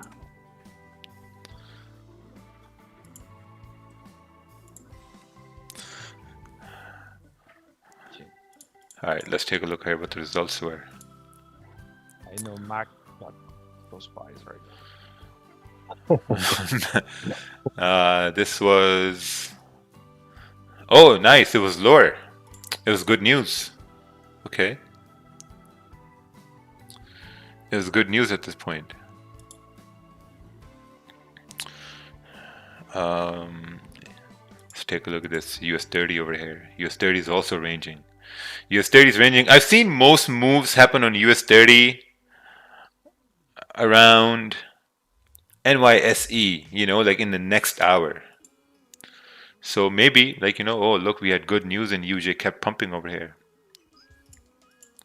Yeah, that's why it's very important to wait for the news to come out, because it's a USD unemployment news and you don't know what the news outcome is going to be before this is the outcome. It came out positive and gold dropped. So, yeah.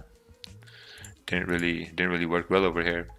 How do you draw these zones? On what basis, sir? It's just support, resistance, or supply, demand. It's the same thing. Support, resistance, supply, demand. They're all the same thing at this point. Today has been a okay day. We had to move down, came back up on GJ. It's ranging now. I think UJ was the only thing that moved in your JPY. Other than that, everything's just been ranging here. I think we may get a break by NYSE like in the next hour, but so far, I don't know. Hey, good morning, Rakeel. Hey, good morning. Yeah, I just wanted to say something about the support and resistance and supply demand. They are very similar, but they are not the same thing. When it comes to support and resistance, the price action hits multiple times. And when it comes to, let's say, supply and demand, there's always a slight bounce, and then it just goes straight up or straight down, depending on whether it's supply or resistance, or supply or demand, rather. So there is a difference. Oh, okay, okay. Yeah. For me, I just look at Supply demand, support resistance, that's like the same thing for me.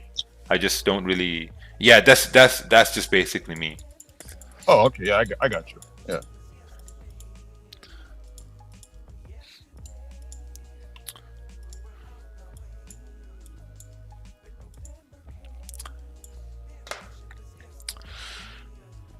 Yeah, we're just here now. I mean, what's next? We break below 1791 to go down, fill this wick over here, or we break the high. But either way, I'm probably done here for the day.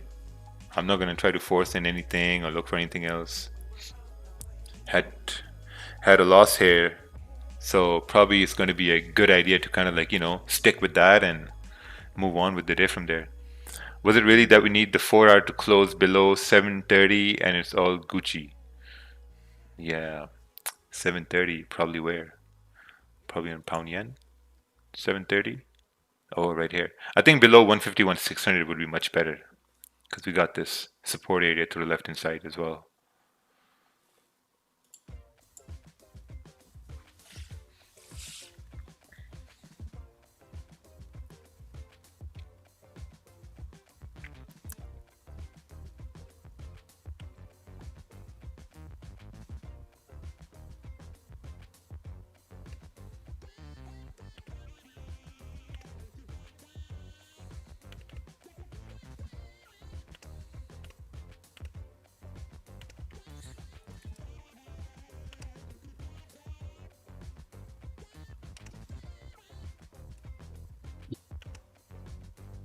A minute of silence for all the accounts.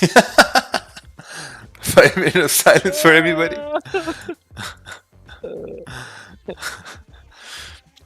I can imagine some people sitting just like this.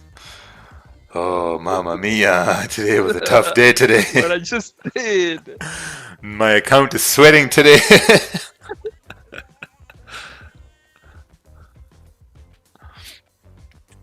I went to the gym and now it's it's skinny now. Yeah. Skinning. Look at GJ just ranging. Up, down, up, down.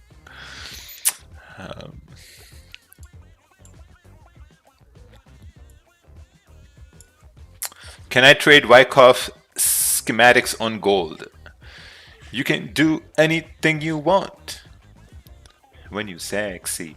But I don't know how that's going to work. Wyckoff schematics, I have no idea what that is. Could you give me some advice? I have a runner with 25% with my initial 1% of balance. Oh, advice on a chart. That's something I like to give. Let's see here. It's really easy to give an advice on a chart when you're not in that trade. Let's see. Oh wow, look at this. Your JPY. I never got to do profit management. Could you give some advice on how to identify a reversal and close the whole trade? I think it's not about how to identify a reversal and how to close the whole trade. It's all about what are you content with. You know, so if you're running in profits, you need to really make a plan that, okay, if you're going to go to profits, at what point are you going to secure profits, right? For me, the point for me to secure profits is around between like 10 to 15 pips, right? So whenever a trade goes into 10, 15 pips, I try to secure profits and then I leave the rest running. So that's something you have to identify for yourself, that if you're in a trade, what's the point where you're going to secure profits? Is that 10 pips, 15, 20, like, you know, what's that point? Because it's very difficult to pinpoint clearly where price is going to reverse and that's where you're going to secure profit. It's extremely hard. Trust me, some people may say it's really easy.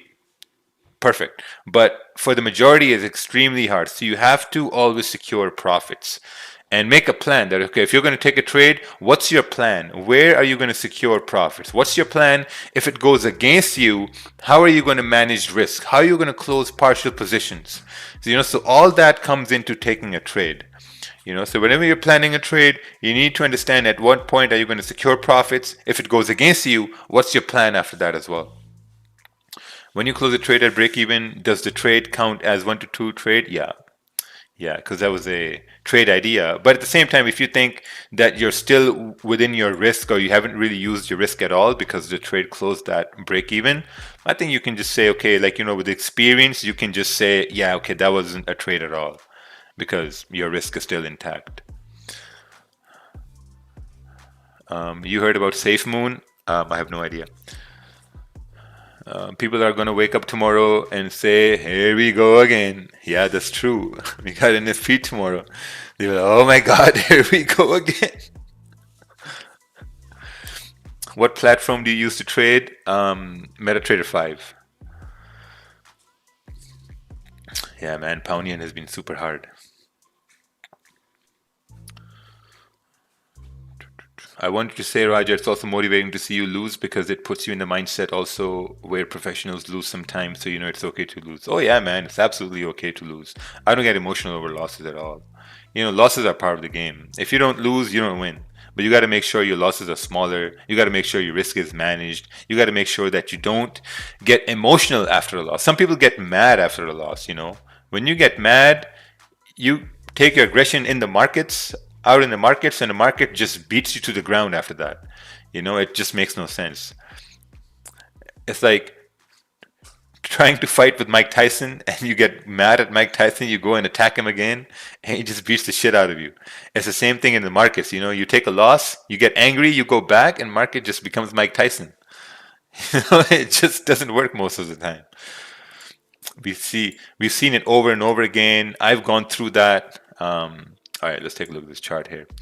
Can I run your stream when you want to take a day off? Oh, probably not. Oh, that's fake controller effects there. Buys above 1.39400 if price broke the high on the 30-minute. This is GU. Yeah, I would say maybe have a candle close above this range, 1.39300. Have a candle close above this range.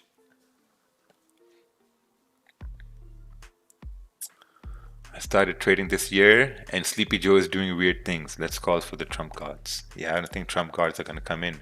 I think Sleepy Joe has Yellen on his side that's going to bring all the volume. Sleepy Joe doesn't have it in him to bring the volume.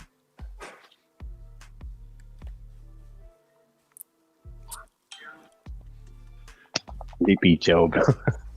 You might think calling you president Sleepy Joe.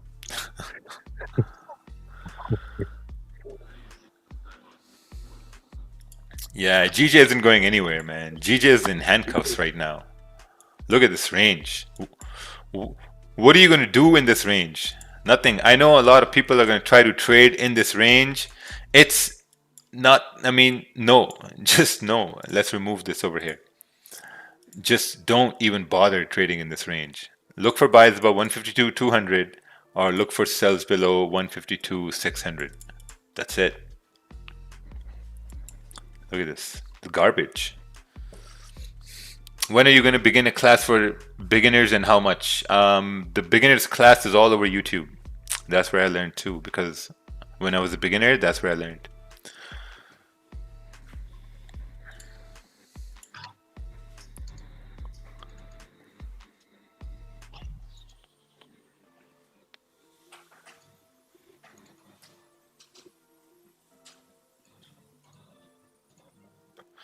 Watching the stream is too much FOMO, too many opportunities called out but rarely work, but your trades have high probability. Always make me wonder how you always get in trades that work mostly, but call out trades that don't have the same probability. You doing anything different? No, not really. The trades I've called on the streams, like, you know, most of the times they've been wins. You know, but I'm sorry if the time you come on we've had losses, then you know it's a loss. Like this morning I had a loss over here on pound yen. It is what it is. So I think the best thing to do is to like do your own analysis and post a chart. Post your chart and execute on your own chart and calls.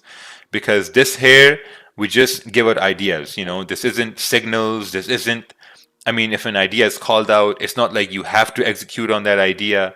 When you're executing on your own accord. You know, you're taking your own risk. It's your own money. It's your own everything, right? So, I mean, if you execute on an idea that's just called out, just, oh yeah, looks good to go up, and you execute on there, that's all on you.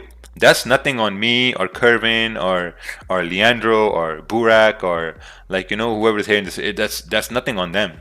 So at the end of the day, you need to do your own analysis. You need to post your own chart. Look at this. People post charts here, right? They post charts. We give our like, you know, what we think, if it's good or bad, what's going to happen, and then we learn from that, you know. So everything is on your own when you come on the streams here. If you want a signal stream, trust me, man, these streams are way better than signal streams where people pay for it. All right. We got it. This is the perfect goat. Yeah, that's scary. What is that? Idiots. That one guy that's rooting for the other color. This guy scared the fuck out of me right now. Like, I got shook for 1 second. Oh my god. Mac was like, whoa. Yeah, we had the goat in here. All right, let's take a look at this chart. Euro USD. Don't trade EU, but damn this setup. Oh, nice. Should have executed this with like a smaller risk here, you know. That could have worked here at this time.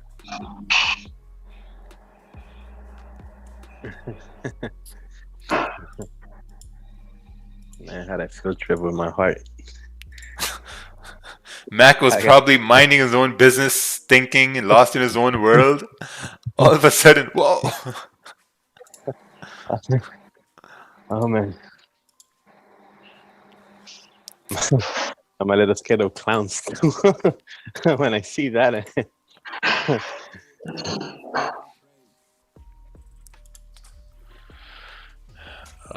Do you have multiple setups that you use? No, it's probably just one. Just basically waiting for zones to break. Like right here, we're just stuck on gold. You know, we have this level now at 1796 that we're stuck on. Let's remove these analysis, and this is what we got. 1795, 1796. We're stuck there at this point.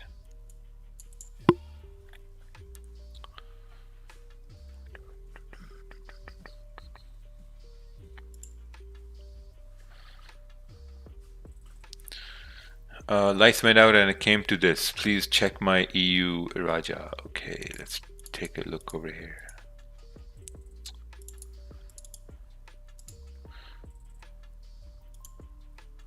How much percentage are you up for the week? I don't know. I haven't seen that yet.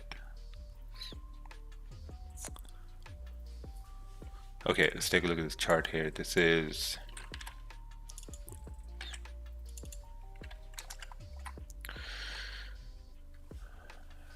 do you think with NFP tomorrow GJ can break out from the range? I mean, it should. I mean, we've been in this range for a long time now. We've tried breaking down, came back in the range, and we've been in this range for about 3 days now. So it's probably, I mean, yeah, if we're going to break out, it's going to be a huge breakout. Whether that's going to be by London close, whether that's going to be an Asian session, London session, or with NFP tomorrow. You know, whenever that breaks are going to happen, I think it's going to be pretty big break. So if you look on the 4-hour time frame, first of all, we're looking at 152.400 and then going all the way up towards at least 152.800. You know, but if we break down, we're looking at price to come down where the week started around 158.55.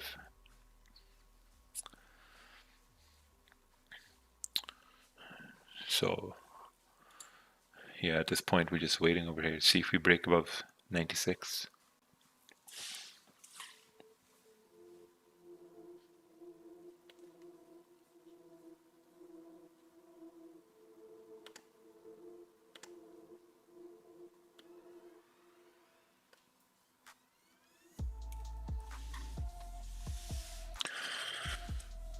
All right. Hey, Raja, it's better to wait for candle to break the high or wait for a retest. It's both are better, right? Now, this whole idea about breaking the highs, it came from the fact when I was missing trades all the time. Now, listen to this very carefully.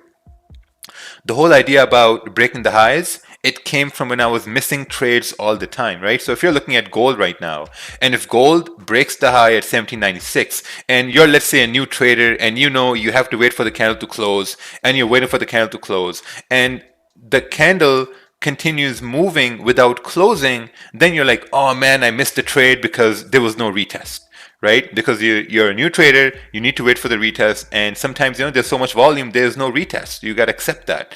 And then so that used to happen to me all the time. And then I started to look at that. I started to say that, okay, if a candle is moving and it's giving no retest, it's just continuing moving, how could I have executed in that trade? How could I have been a part of that move?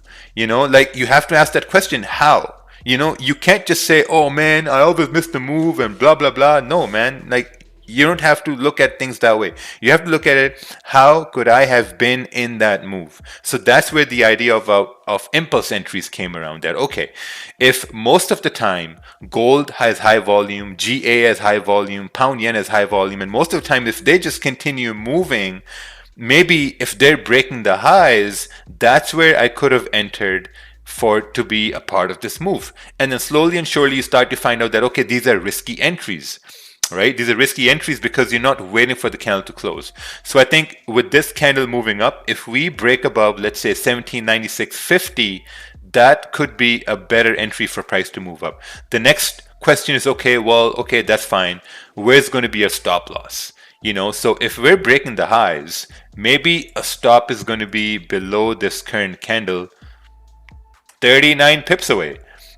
So that's a bigger stop loss. So you start to do that. You're like, okay, now I have a bigger stop. How can I have a smaller stop, right? So with someone said mental stop, yeah. But like with experience and with the more times you see it, you're going to understand that, okay, if price is breaking the high, there's a very low likelihood that it's going to come back in the range. So then you start to have do some risky things, right? And that risky thing could be that, okay, instead of having a stop below the candle, maybe I want to have a stop within the range. Because if we're breaking the high, right, that means there's a high probability for price to continue moving, and that also means that there's a low probability that the candle is going to come back within this range. Because if it does come back in the range, then obviously you're going to lose exactly what you planned on losing, right? But if it continues moving bullish, then it's going to be pretty good. Like in our language, we say "Ware nyare ho gaye." That means that price continued moving and it was actually very good. What? Can you say that for me? I want to learn, bro. It's ware nyare ho gaye. Yeah, ware nyare ho gaye. Nina came through clutch. Clutch. Clutch, Nina. Yeah. Clutch. Oh, Nina. Nina just came out of the blue. Just said it. And I'm here like, I want to learn, bro. Yeah. Why did you move to pre-NY streams for NY streams? I never did NY streams. Because it's... Oh, let's take a look at this chart here. Nice. First target 1800. Yeah, 1800. Boom. Perfect. Hey, Mac, what's that in your head? Is that a headband? It's a beanie. Oh, I thought you were wearing a headband. I'm like, why is he wearing a headband? A headband. It just came from a jug.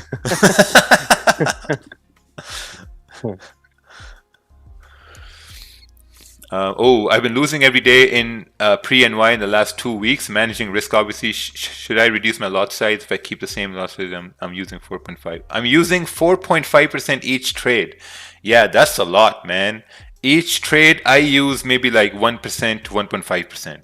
Each trade, that's what I use.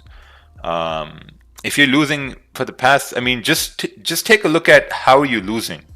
Like what could you do different to win a trade? We talk about this all the time. You know what I'm going to do later on? Today I'm going to make like a short video what to do when you're losing all the time. Hope that's going to help people. Any good trades taken this morning? Not for me. I would say journaling. Oh, sorry. Oh, yeah. No, Ryan Bright, go ahead. Yeah, I would say journaling helps too with when people talk about losses because I'll give you a story. With me, I was like taking these funny trades, impulse trades, and it always go against me. Now, long story short, what I did was I journaled why I was losing, and I'd actually look at the common theme, and it was because I wasn't mapping out my support and resistance. I was taking all these impulse trades, and I wouldn't map them out, and I would just let them run, and I wouldn't say, okay, this is where I'm going to, take my profit. and because of that, trade would always go against me. If I didn't journal those trades, then I still would be doing the same mistakes. So that's when I was first trading anyway. So I just want to just add that to whoever needs advice. Yeah, I know that's good. Journaling too. Wow, your JPY is still on a move over here. Your JPY was the trade here today.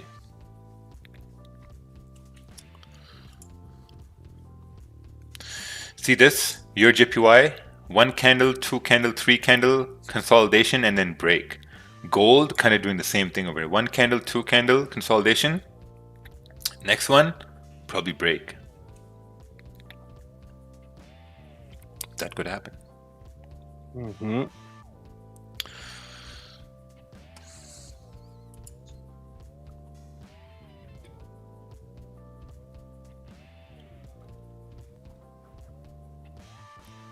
How much up are you up for this week?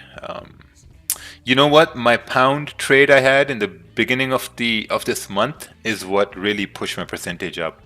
I did like 6% on that one trade. It was an overnight trade on a 10 lot. I think about 20%, 20 something. And then you wonder why you can't sleep. Yeah. That's a good one. No, because it's also Ramadan. In Ramadan, I mean, you're not eating, drinking the whole day. You're eating in the evening, and you got to go to bed. And you got to wake up at 4 a.m. again to eat, and your whole sleep schedule is all messed up. Let me ask you something. Now, once the Ramadan is over, to go back to your regular schedule, is it hard? No, you just sleep. We had like a trunk. Boom. You just moment is done, it's like boom. Yeah, you just don't wake up at 4 a.m. anymore. Oh man, yeah, readjusting schedules. For some people, it's hard. Yeah, but I've been getting a lot done because I've found out that when I'm not eating during the day, I'm removing that time to think about what I should eat. I'm not spending that time to eat. I'm not spending the time to think what I should eat. I'm being very, very productive. In the past, I think week, we shipped out around 700 magic keys, and that was all done by a 2-man team. Organizing. Then we had some issues with double shipments sent out. We brought them back, and it was a lot of a very, very productive week. Right. So I think eating is a waste of time if you don't have to yeah, eat. don't say that. There's a lot of people in the good life, they're gonna be starving from now on.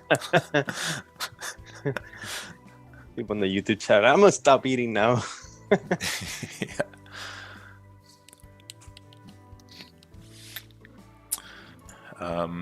What's the story that if you win trade, you call it a day early, but if you lose, stay to watch chart?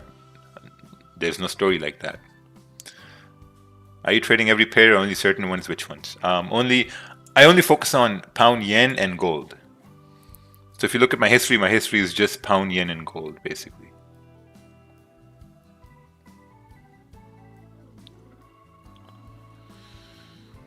What's your trading view? Equal swings in a range? I have no idea what that is. Have you ever felt you wanted to start something and have a good feeling, but people put you off idea? How do you overcome this? Just don't tell people what you're doing. That's the big problem, that people tell other people what they're going to do, and for the most part, people don't understand what it is that you're going to do, so they talk you out of it because they don't understand it. Only you understand it, so just don't tell people about it. I never tell people what I'm doing. I started trading. I made the first mistake when I first started doing door to door, that was really good money. And I told everyone about it, and everyone said, oh, it's a waste of time. And from that point, I knew that, okay, you know what? From now on, I'm not going to tell anyone what I'm going to do. So when I started trading, I didn't tell anyone what I'm going to do. My family didn't find out I was trading while I was maybe 8 months into it. And then, so I never tell people what I do because it's like seeking validation for what? It doesn't really matter. Show them what you're doing. Don't tell them what you're doing. Pakistani borders are closed. Oh, nice. All right, let's take a look at this chart here. Your JPY, second idea for the day played out, didn't execute, but happy did it work. Oh yeah, beautiful, man. Looks like there's a lot of volume for pound yen, euro yen to continue up. I'm glad you caught that trade.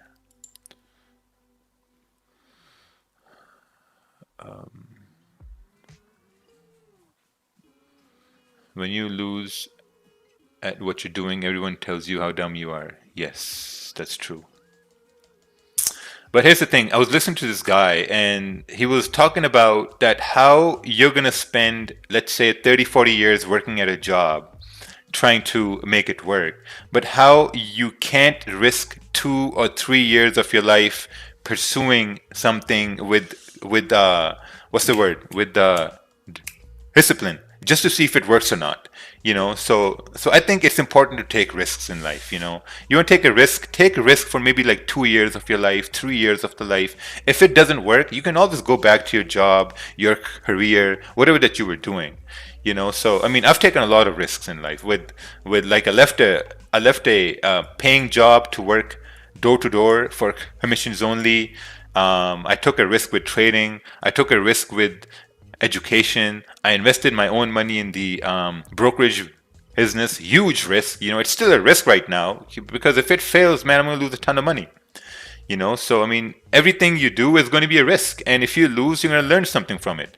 Just like trading, when you take a trade, that's a risk you're taking. If you lose the trade and if you don't learn, you're going to take another loss. So you got to learn from the losses and then move forward. Starting a business was a risk. I started selling bracelets. They failed. I started selling weightlifting belts too. Let me show you guys. I think it's on here too. I started selling weightlifting belts 6 years ago. It was called Mr. Belt CA. Yeah, right here, Mr. Belt CA. Mr. Belt CA. This is the LA Fitness in Milton. So I used to stand out there in the parking lot and I try to, like, you know, sell people weightlifting belts. They would walk out of the gym and I would say, hey man, how's your workout? Good workout. Hey man, look, so we make these weightlifting belts, solid leather, 2-inch thick weightlifting belts. You know, they're for $40, they retail for $80, and someone would buy it, someone wouldn't buy it, you know, so I just wanted to make money, you know, so these were the belts here, pretty good quality belts. Look at this.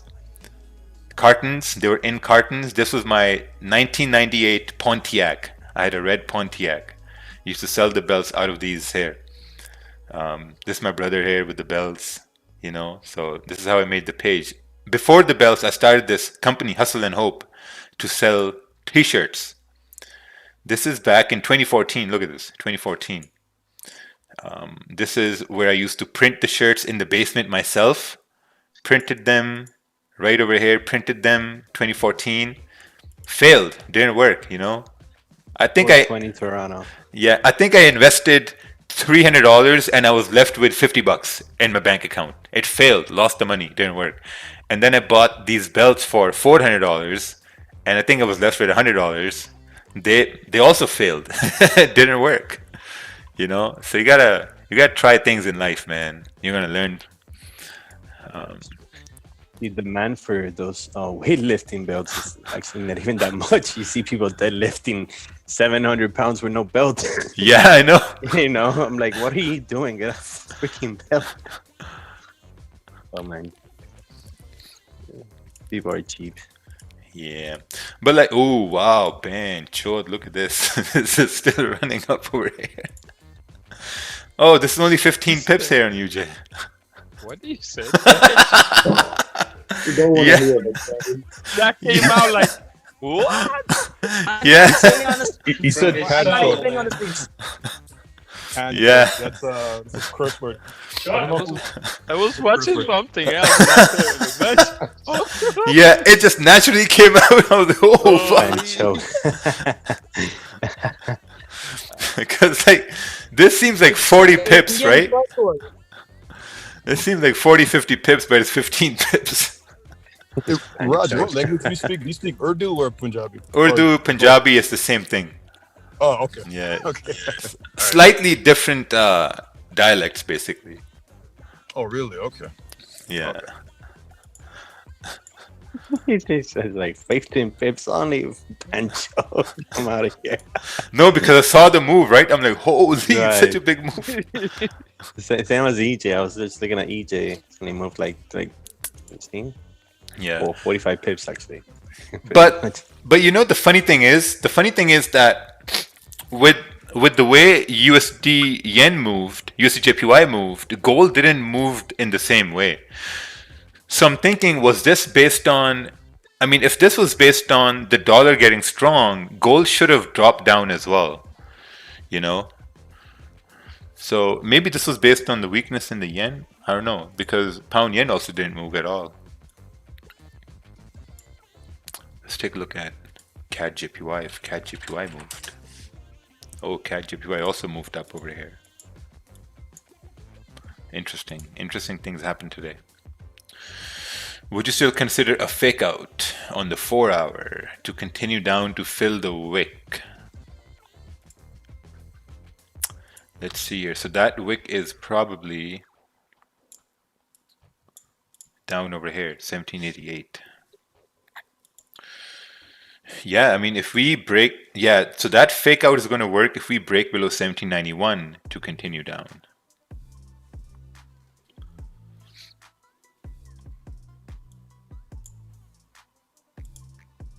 Let's see here. Possible sell with NYSE volume to retest that support down here, maybe. Yeah, maybe. Let's take a test. Take a look over here. I mean, my time to trade has ended now, so. Yeah, probably. I mean, below this area,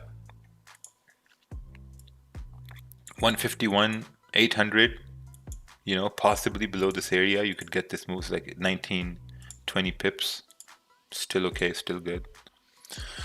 But I'm going to head off over here, guys. I'm going to go do some relaxing and chilling and contemplate on why I took that sell on the news here and got slipped. Oh, damn. Yeah. Yeah, I got slipped, man. Yeah. I took a sell. I got slipped by 23 pips. Jeez. And I was like, "Jeez, no!" And then I closed. It is what it is. Yeah, it is what it is. All right, bye. Raja, gonna All right. head up to the gym, man. Take care, man. All right, perfect. Take care, everybody. Everyone is going to the gym.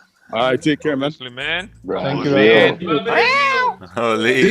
Little tiny, you know. De Janeiro. Guys, flex. All right, take care. Take care, man. These guys are wild today. Wow.